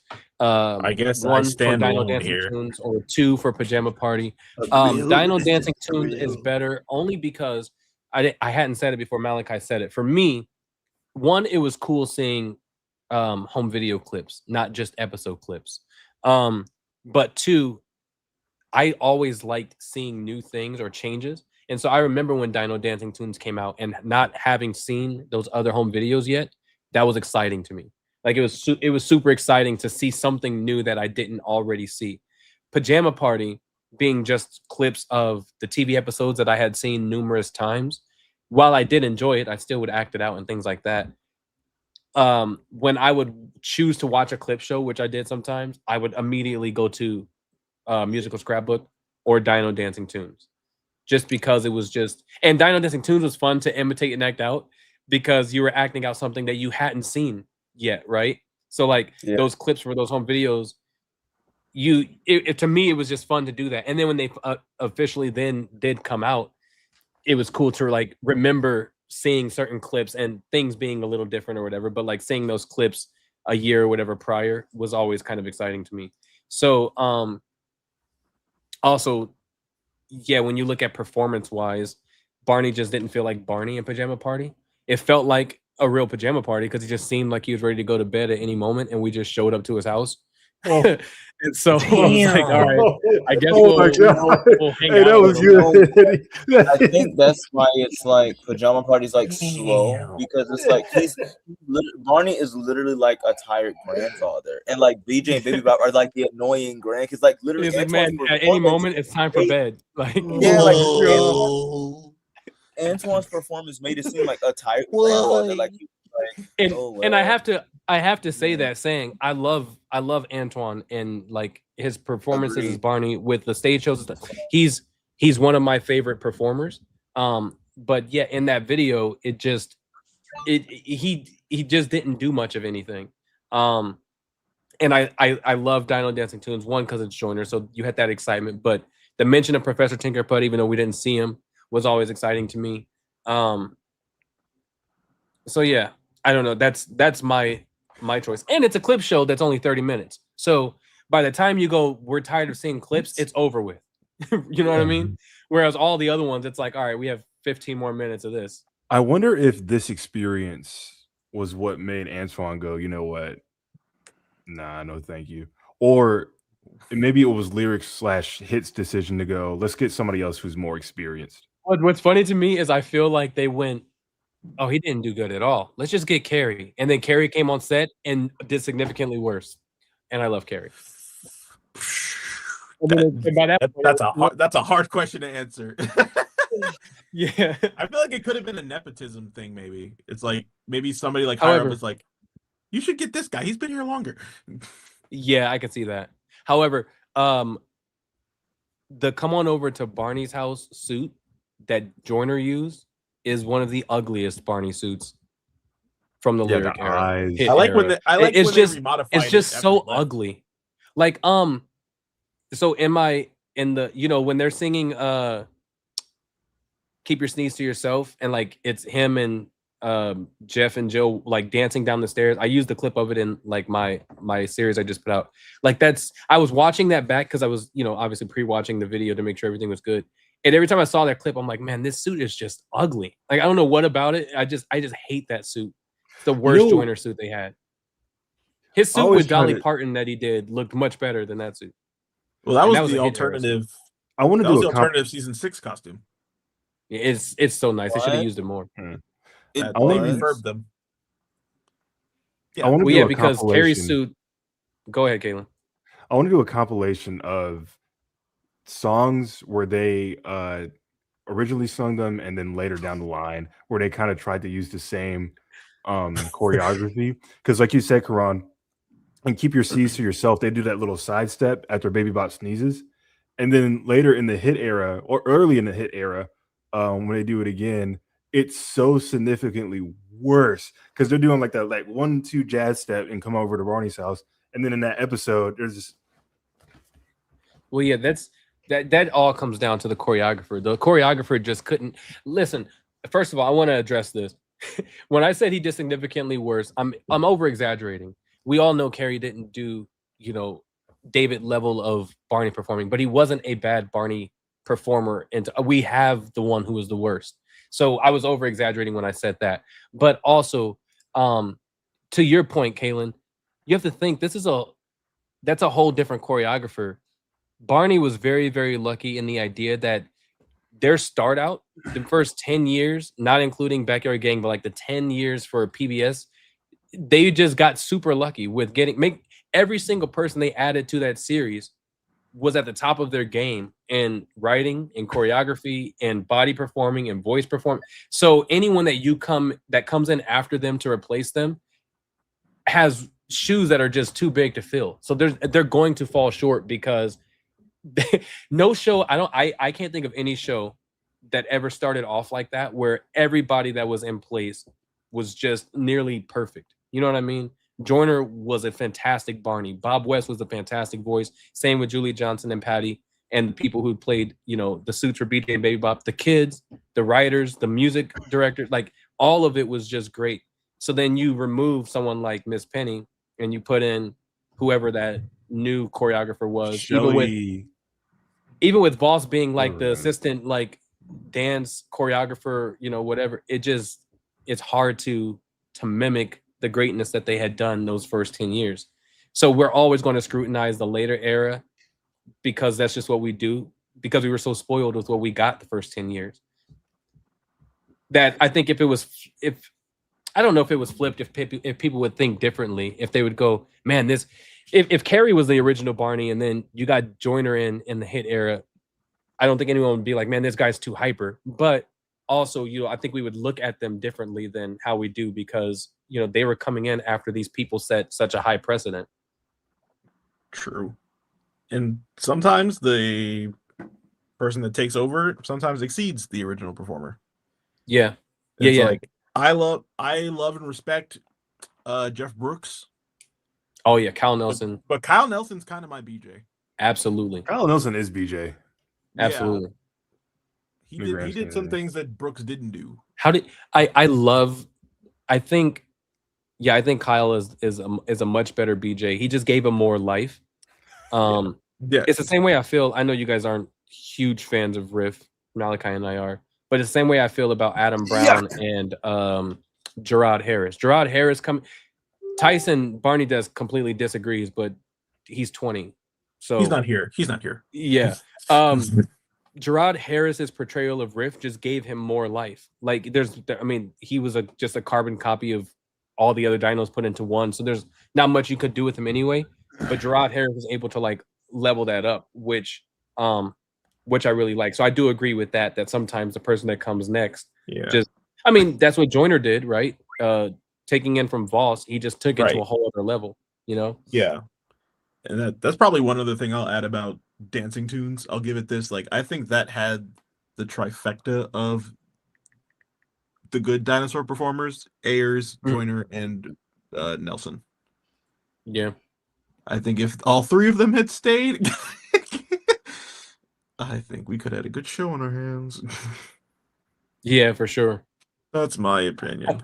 How do you guys think about if you guys saw them in the late hit era videos, the last few when Riff left, he was no longer around. They were going back to kind of reverting back to just Baby Bop and BJ.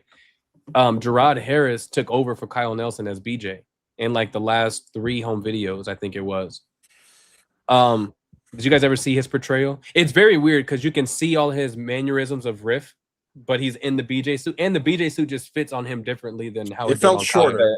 Yeah, he was BJ on Colorful World though, so I mean, we already got a taste of what he was doing prior. Yeah, that was off-putting to me personally. You could tell it was a difference for sure. And I was like, but I don't think he did a bad job. You know who would have been a great body actor for the hit era moving forward? Whoever was the main Barney in the Colorful World show. Rick Starkweather. or Patrick. or whatever. I can never tell which one. They- I can't was tell the which. difference. I mean, don't I know didn't know the either. difference between Carrie and Antoine. I always thought it was just Carrie on those videos until someone pointed out the difference, and I was like, oh, okay. I also blame Colorful World for the editing. Like It's too sharp. with Musical Castle, Colorful World, like you could tell when they switched because they were certain times. Like they already were filming multiple different versions of the show anyway, but they knew Mhm. when to cut.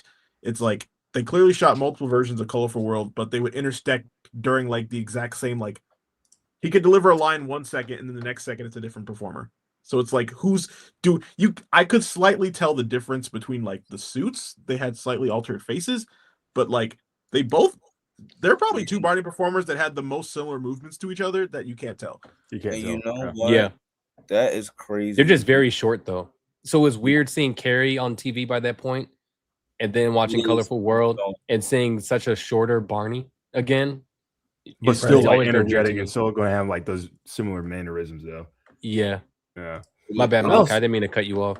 Yeah. Go ahead. No, you're good. I was saying with Gerard because I think Kyle was last in Accounting We Will Go as BJ, and then Gerard Mhm. comes in and I Can Do It, and I Can Do It. You can I love see my the- friends.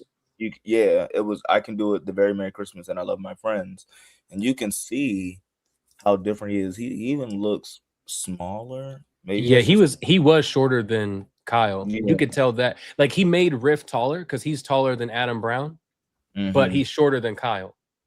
So when he put that suit on, BJ was much shorter. Same with like Lauren taking over after Jennifer Baby. or whoever it was that took over after Yeah. Jeff Ayers left. Once Lauren came in, she was so much smaller than everybody else that she made Baby Bop look like a baby Yeah, compared to Yeah. Barney especially.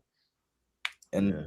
that's so funny. That is so funny that they were just all switching. That is funny. One more thing about Colorful World. Did you guys know the actual intro of that show? Yeah. Yeah.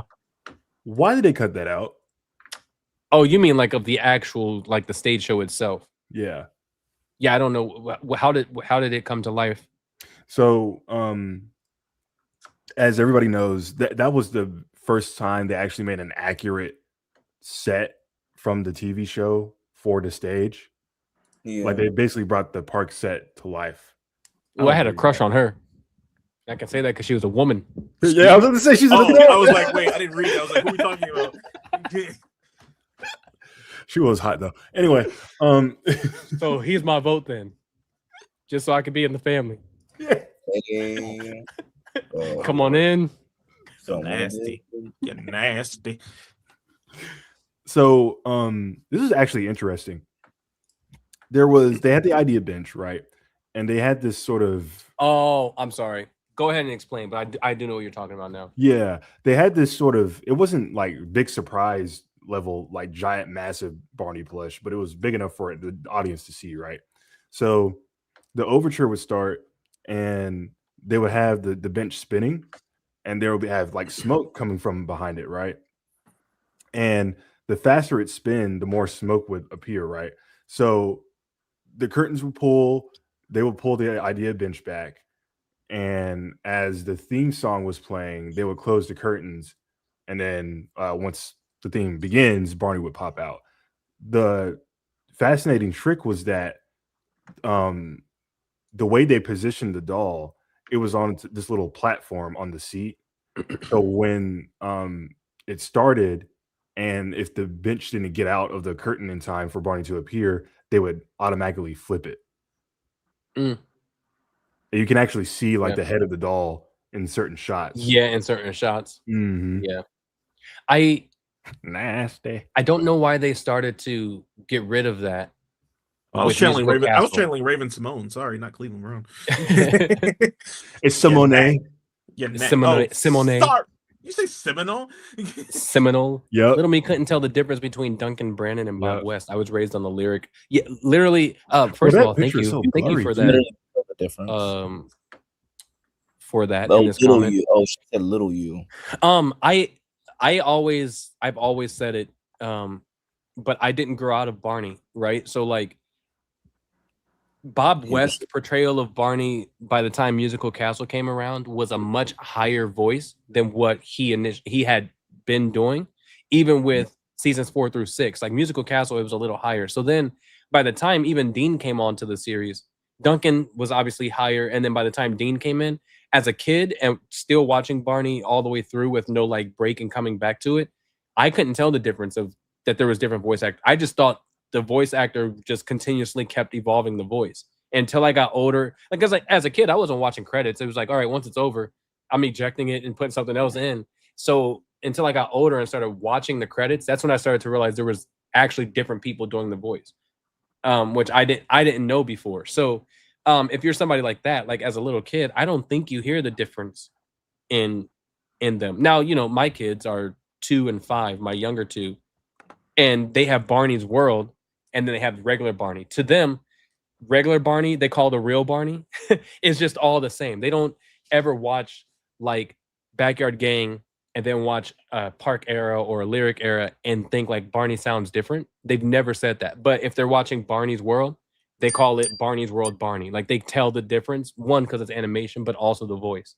So I share that commonality in not hearing the difference between those people as they came in, at least when I was a kid. Yeah, they all suck, in my opinion. All right. Yeah, there you go. No. Cool. Well, this is what our bracket looks like now. Let me share it real quick. Hold on. Cancel. It better not say pajama party. Oh, well then you're gonna like this one. If you don't want it to say pajama party. It better say happening colorful right world now? after all the stuff we just said. Colorful world, yeah. So far, this is what we have on our bracket. We have I Love to Read with Barney. We have Barney songs, Once Upon a Time, Sensational Day, Halloween Party, Sing and Dance with Barney, Be My Valentine, and Pajama Party. Now, this is where it's going to get fun. We're going to jump ahead just a little bit. When we get to that point, we have to choose what's worse between Be My Valentine or Pajama Party. Oh, what would you guys say? In that case, it's Pajama Party. Be My Valentine. I don't care. Oh, what? Be My Valentine above? Okay, that's your problem. You don't believe in the magic of love. You're ignorant. You're ignorant. Stupid. I don't think you believe in the magic of love, Caitlin. You right. Pajama Party. I don't know. Let me not vote so fast. I don't know yet. I mean, it's not solidified anyway. We're just projecting. Yeah, I don't know. I'm just talking right now. Like we said with the worst episode series, we know for a fact the worst home video is going to be a Riff era home video. It's just which one, because by the time you get to 2009 or 10 to 2014, it's just all clip shows. So it's like it's just going to be the battle of clip shows. Yeah, there's new content in between some of them, but like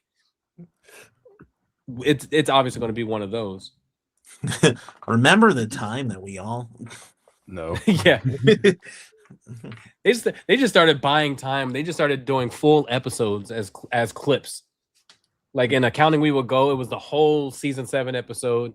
In I Can Do It, they did a whole season 9 episode. Like they just gave up on Friends. They did a whole season 8 episode. Oh, man, just give me the compilation tapes. Yeah, not even that. Just put out the DVD as the episode. Like, they realized it took too much time to consistently have to throw to another song. They were like, man, just put the whole episode in.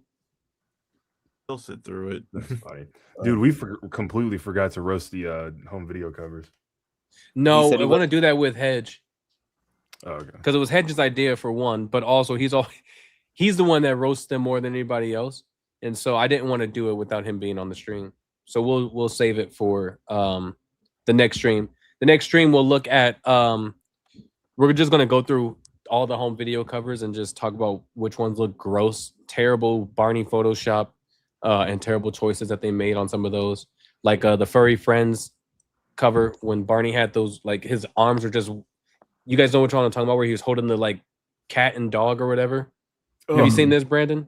I think that was like 2010s, right? That was just disgusting. Okay. They were just clipping stuff together. They were just doing anything. Yeah.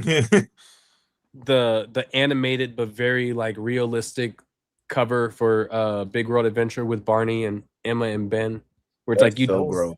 Yeah, just that like you should have watercolor just used sort the of. cover. Yeah, Yeah, like That just use was the actual dope. photo that you was weird. took for The this. season 13 costume does not look good for like promotional That's not true. pictures either. If you look on the back of Excellent Adventures, that's a good picture of him. The one that's holding the The Great Great Adventure. Adventure. Okay, I'll egg. give you that. Everything else is kind of like there's few good shots. It really just depends on the angle. Yeah, the angle and the lighting that you take the. yeah. I've always liked the pictures that you saw of Carrie in that suit, like out in public, like those random photos of him in New York. Oh yeah, I love Look those. really good, but I'm just it's saying, like like, in a studio, it just yeah, it looks bad. yeah, for sure. Nothing beats the OG cover of Super Singing Circus. Yeah. So we'll talk about those on the next stream. We'll also look at 2002 home videos. You Can Be Anything, Beach Party, Round and Round We Go, Barney's Christmas Star, which is interesting to have that as the lineup with those other videos. Almost like Sensational Day with Adventure Bus and Camp One Runaround. It's a weird matchup. But the cool thing is, outside of the body actor changing, the voice. Well, no, because Tim Dever took. Well, the voice wasn't too different because you at least heard him in some of the stuff that predated it. So those are the videos we'll look at next. Brandon, you want to join us for that one? You like those videos? I do enjoy those, so sure, I'll come back. All right, yeah, you could join us. That what day is that on? Oh boy. That's July 12th. So July 12th, we'll announce then who our special guest is for the stream that'll be coming 2 weeks after that. They are somebody from the Barney world. They're not somebody that reached out after we complained that they all avoid us. This is someone who's been wanting to talk to us, and they just couldn't.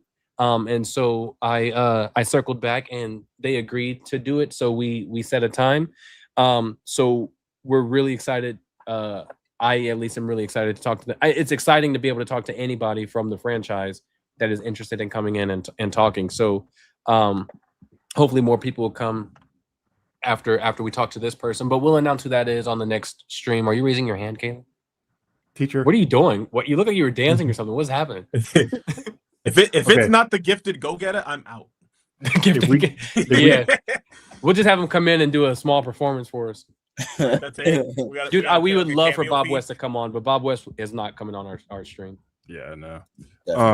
If we can't do the home video covers today, let's briefly talk about the like our favorite like tearjerker or like chill moments in Barney history, like the stuff that gives you the chills. You know what I mean?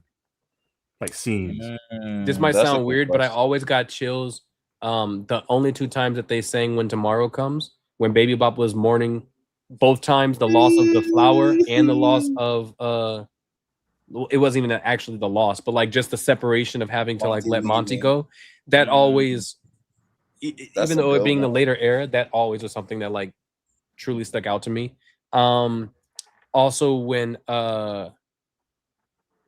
like the whole Julie story arc of her being adopted and then adopting the puppy is always a super like touching Barney moment, I think, for me at least. Yes. Say one. I'm trying to see. The When Tomorrow Comes is a really good one because that definitely gets me. I get chill in the Pot Full of Sunshine. I get chills in the scene too when they start singing Friends the Are friendship song. When it Friends starts are special, so it's real important. slow. Didn't they do that? I don't mean to cut you off, but didn't they also use that same rendition in Once Upon a Dino Tale? When they sang that song, didn't it start off slow and then they built it up? I'm almost positive they did. We can fact check. I don't remember. I'm gonna pull it up while you're still talking. Go ahead. Yeah, I gotta say that the same thing you said, and another one. What a World We Share. It's good to be home. Oh man, I got it. Those are interesting. Yeah. I got a couple. The the first one, it's slightly a tearjerker, but the acting kind of makes me laugh a little bit. One of them is in Barney's Birthday, season 1, where Kathy gives him her teddy bear because she couldn't think of what to give him.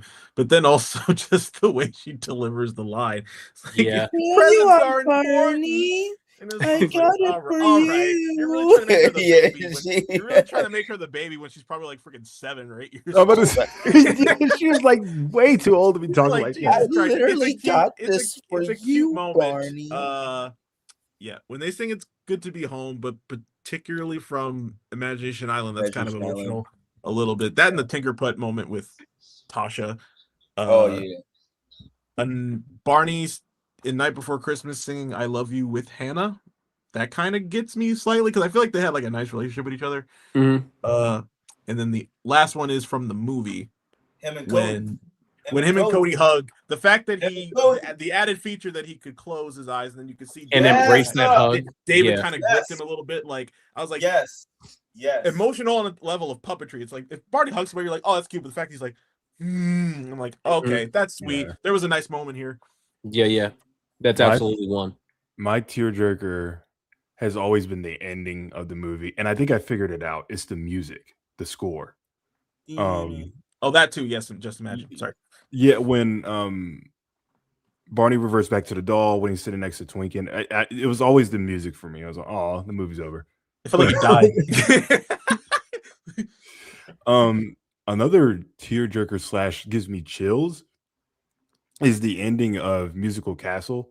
Although I dislike that show, there's something about when he gives the big confetti kiss and you hear the saxophone. I don't know what it is. It feels like it's a transition from lyric to hit. It feels like a farewell to Bob, in my opinion. That ending. Someone mentioned that in the comments earlier that video felt like like it was like the end of that series, that version of the series. Exactly. That's what it feels like to me. And then like the slow-mo of like there's a father like carrying his kid on his back while they're like watching the confetti. I'm like, oh, that's sweet. Yeah. And then he dropped the kid afterwards. That's another good that's another good tearjerker too that I forget about until we started talking about this. The montage at the end of Live in New York City when it's over and they're showing the cat, like the audience, and like the kids are like crying and like waving to him and stuff, like seeing those real reactions of like these kids saying, see you later or whatever to like their childhood hero, and them crying and like not wanting him to leave has always been one of my favorite parts of that whole video. It's just watching the audience like wave bye to him as he's they're ending the show or whatever. Right. That little girl is just like like this. And mom's like, we've been here for 2 hours, Becky. 2 hours. I'd like to go home. I'm trying to think of another. I feel like there's not a lot of tearjerkers because apparently Barney's not emotional. Yeah. Him coming to life in the movie always gave me chills. Still to this day. It just gave me chills for the wrong reason. It was just creepy. It's like, why the tub is like lowering down. This thing just pops out of it's him, but also it's just like the whole. It's like, man. Well, yeah, like in real life, yeah, you would terrifying. be freaking out, like, oh my god, what the hell's happening? But like just the way they set it up, the music, like, oh, he's coming. What's going on here? Yeah. And you can hear Cody like busting his ass, tripping over that toilet. Yeah, seriously. Why do you like Musical Castle? Because it's He didn't get to Magical work on Musical it. Adventure live. The version of I Love You from Birthday Bash isn't a tearjerker to me, but it does give me chills because it was very nostalgic. It makes me cry for a different reason. The reason why I love it, but also it makes me upset, is because it was like a pump fake to me. Like I was like, oh, okay, we're getting back to what Barney is, right? And then you just at that time of that show touring, not knowing that Barney was never coming back again for like the next 17 years or whatever. Why you said for a whole different reason for you? Why is that? What is that, Brandon? That show just disappoints me. So the show is a disappointment. Absolutely. Yeah. I love the music, but the show is a disappointment. Malakai completely separated from that. They use that rendition of Friendship song in Once Upon a Dino Tale. It's the only 2 times they ever used it. I don't know if you guys know Okay. what we're talking about, but like in the hit era, only 2 times they used it. That video we're talking about, and then Pop Full of Sunshine. The first half of the friendship song, the friends are special, so important. They did like this more stripped back, almost lullaby version.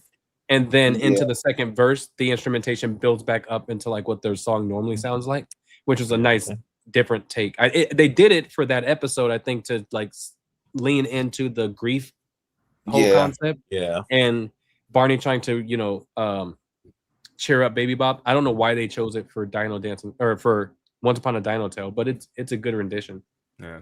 I like they did something similar to that. Sorry to cut you off for a second. Oh, you're good. I like when they did something similar to that during the what is it? Very Special Delivery season 2. Singing Everyone is Special, but they Everyone is special, like an acoustic. It's my version favorite. of that. Yep. And then they shifted into I Love You, but they added the acoustic guitar on top of The that. guitar, Mhm. yeah. Oh, that's It was good. beautiful. Yeah. Bob was Last cooking. thing I'll say, you guys are gonna laugh. I don't care. We'll see. And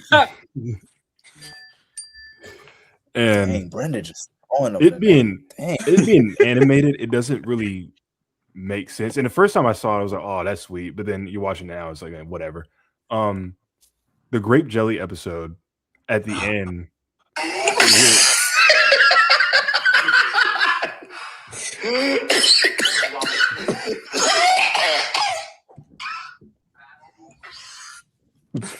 See, you gave somebody bronchitis with that one. Karan, that's messed up. Yeah.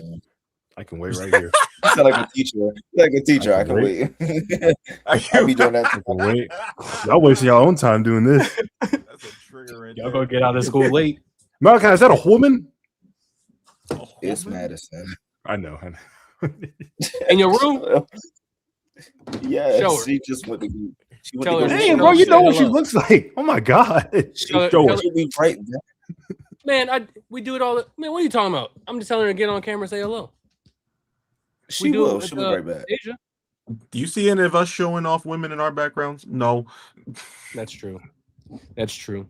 Anyway, no I mean, woman like would be in this room. the first time when we watched the leak episode, there was something about watching David like walk his mom home, whatever, while the I Love Me Too song. I was like, oh, that's sweet for some reason. But then you watch it now, it's like, yeah, whatever. Which one was this? The first episode. So the episode is about David not wanting to like take care of his sibling, whatever. And that. yeah.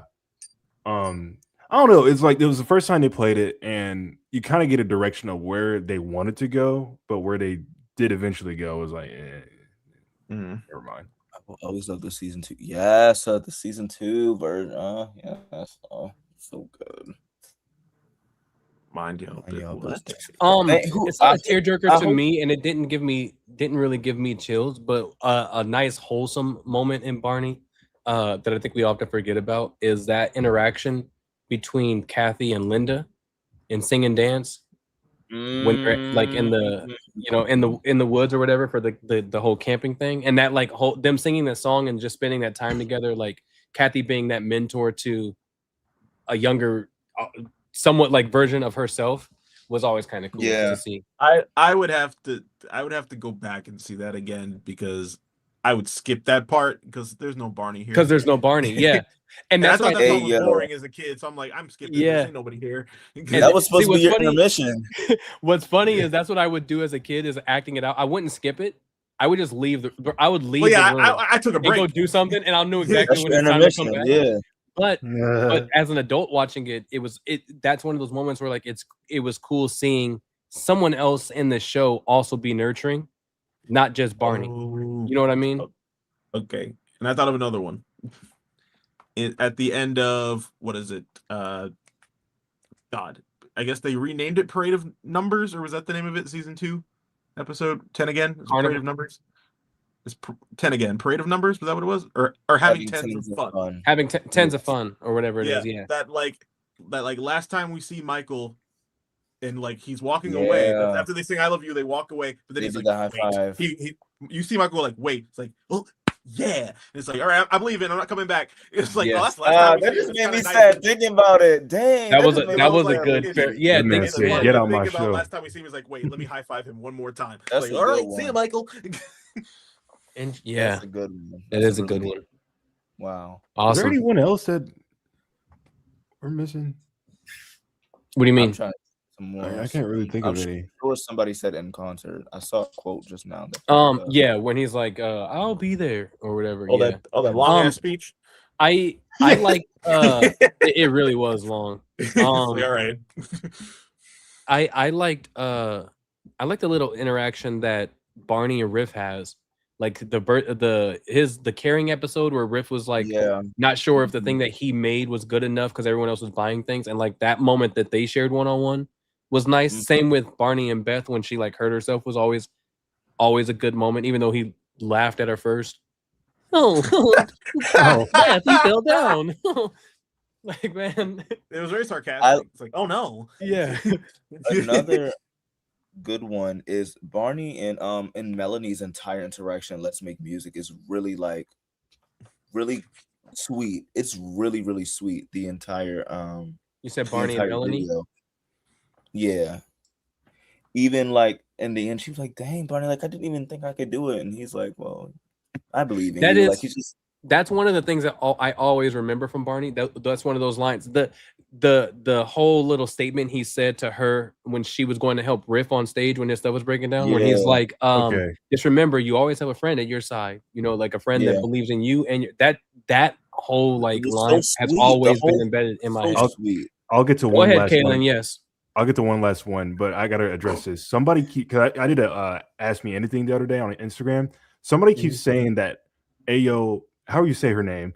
Revealed the plot synopsis of the Barney movie. She hasn't. Okay. Wait, what? They're referring to that blog from like last year that was like, fake. It's yeah.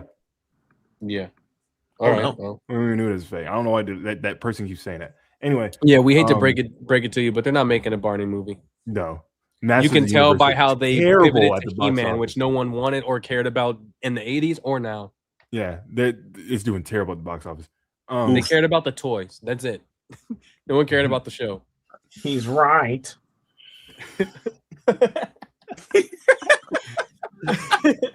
Oh god. My last tearjerker is the ending of. They're all endings. The ending of I Love My Friends, when the little Asian kid's like, but Barney. Get the names of these characters. I don't know her name. No, but you are right, and I think part of it is because, it's at the least last to video. me, not that it was the last video. To me, I think it's different. I receive Barney's interaction with the kids on the show differently depending on how old they are.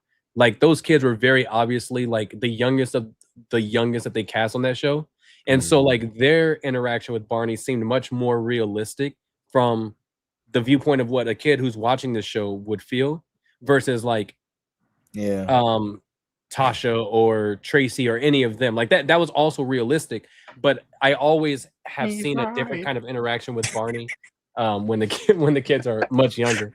That one was awkward. That one was awkward to watch how drastically short those kids were. Yes, they only came to like his knee. Carrie had to like go all the way down. Well, and I think it's because that suit they built for the first time, like actually to his body, so it made Barney appear so much taller than initially. Like the stomach would be lower and things. So he looked, even though he was always the same height, he looked shorter. Then that season 13 suit just made him look extremely tall. Carrie was like the tallest body actor of them all. Between him and Antoine. Yeah, because even in like early years, there was a promotional still of him wearing like the season 1 suit, and you can tell it was like flooded up to like meet his like height, so where you can actually see like the ankles and stuff. Like, but yeah, the ending of I Love My Friends when she's like, me and you love Barney. Me and you love hugs, Barney. That's how we're like. And then he winks, and then she takes him like into the caboose. I was like, okay, that's a nice send off. It was so sweet. It was very back into the vault. Any of the why can't I moments were always sweet. Barney and Emma in season 13. was always a good one because I mean they had to be more sentimental kind of things because of the song. Dude, I it's wanna That address song drags. See other kids. we know that you believe it, but you're believing something that's not true. So So believe it, but also know that it's fake. So why can't I? You think that song drags? Isn't it only like a minute and like 20? It feels It's a unnecessary. ballad, so of course it feels slow, and that's not usually what Barney was known for. So It just feels unnecessary. They were trying too hard with an emotional song. I preferred riffs. I agree they were trying too hard with it. It's a good song, but I agree that they were trying. It's a good everything they were song, trying but to not do. for Barney. Not for Barney. Yeah. But good thing Barney never sang it though. You know. Well, I'm not saying not for the character, not for. Well, I know what you mean for the show. I get what you're saying. He sang his own version. Have you ever noticed? I'm a little too big. That's funny to me. Or That's how ironic to sometimes me. it's like, yeah, we noticed. I love the scene when Barney announces that it's going to be a farewell tour, and he walks away from Joe Jackson and Before It's Bad in 1988. All right. And so now it's time for us to wrap this show up. We've obviously gone for too long. You know, we've gone for too long when Kalen somehow makes a full circle moment back to Michael Jackson, which is also what he does in all of our chats. Every other day, you'll know that Kalen's made his round back to Michael because it's always another link of something. He's right. He's right. This Squidward. It's gonna stay with you forever now. Awesome. Well, that's all that I have, everybody. Do you, Brandon, do you have anything that you can plug or you want to plug or anything? No, nothing Awesome. currently. How did I fat shame Barney? What are you talking about? Yeah, what are you talking about? He's already big. When he says I'm a little too big, and I'm like, yeah, of course. Well, Barney said it, so it's not. Well, he said it. I was just agreeing with him. We're just I was reiterating. supporting him. Yeah. Low key Yeah, want butter and Barney to Ozempic adopt me. sandwich. Well, we have news for you. Barney's a toy that you can adopt. Barney's not real. Oh, come on, man. What? Right, We- dang. Yeah, We've been Kid talking Walker, about man. Come on. costume actors for like 20 minutes. So everyone Man. likes Michael Jackson. Got it. I don't know if this is something that you're appreciative of or you dislike, and now I want to know a little bit more about it. I'll tell you, it doesn't. Well, never mind. No, don't do anything. No, they don't do it. Yeah. I feel like I know where you're gonna go. Don't go there. Netflix doesn't like Michael Jackson, and they lost a bunch of subscribers. Jesus Christ. Here we go. Kayla, you got anything you want to plug? There you go. Es así como así. Mike Miyako Jackson. Yeah, Man, he's like, he go straight switched to the Michael letters Jordan. around just a little bit. Relax. You sound like James Brown trying to say his name. Metaphor for life, really. No, yeah, seriously. Oh my All right, Lord. Malakai, what about you, man? Anything you need to plug? Nope. Yeah, you do. Plug your podcast? You never promote your podcast, and you want people to listen to it. Promote it. The floor is yours. Give him the screen. Yeah. Hey guys. Great minds. I have a podcast. It's called The Safe Space. No. Podcast. Hold on. Are you ready? I'm ready. All right, go ahead. I have a podcast. It is called The Safe Space Podcast. It is everywhere. It's on YouTube. It is on Apple Podcasts. It's on Spotify. It's on Amazon. You could just type in The Safe Space Podcast. Malakai Finch. I just concluded season 1. You guys might like it because I mean I'm talking from the perspective of a father and a teacher and a mentor, but I use a lot of Barney music in my podcast because it's Barney music. It's calming. Yeah, but what is your podcast about? I talk about understanding kids, digging deep in their minds and why they do the things they do, and how, if you're a teacher or a parent or a mentor or anything of that sort that works with kids, how you can be a better version of that person that you are in interacting with children. Facts. Yeah, definitely tune in. Kaylin looks like a black auntie. Definitely tune in to it. Stream it, listen to it, support our friends. Caroline, you make me upset to say that you're indifferent when it comes to Michael Jackson, but you say Barney music slaps. If you can say that Barney music is good, which it is, there's no reason why you can't like Michael Jackson music. Yeah. That's real. You sound like one of his Brandon? haters. They're demanding that You you got say. anything What? you wanted to say? Go ahead. No, The floor is yours. not really. I have nothing else. Oh, okay. Andrew Coward says it's a really good podcast. Please give Malakai a listen, even if you aren't the demographic. There's stuff you'll relate to. Yeah, Thanks, I think man. it's really good to support our friends. That the cool thing with Barney is, you know, it is kind of like a family in a way, and we find a lot of people that we. I love when puppets do that. I love when puppets do that thing. Right? I love I'm trying that to say so something much. heartfelt. I love when they do that on Sesame Go on, Street. finish your statement. It's okay. Yeah, you should watch Malakai's podcast. Thanks. Man, puppets will never not be funny. Never, Got that right. never. Got us. All right, everybody. Well, that's all that we have today. We will see you in 2 weeks on the next stream. If you are not a part of Barney History Fans, please become a member. We are trying to revive the group because it definitely started to die. We're changing some admin and moderator things around. We're trying to try new ideas. So please become a member of that group if you're active on Facebook.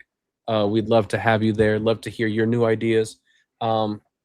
Otherwise, we will see you guys all on the next stream. Peace.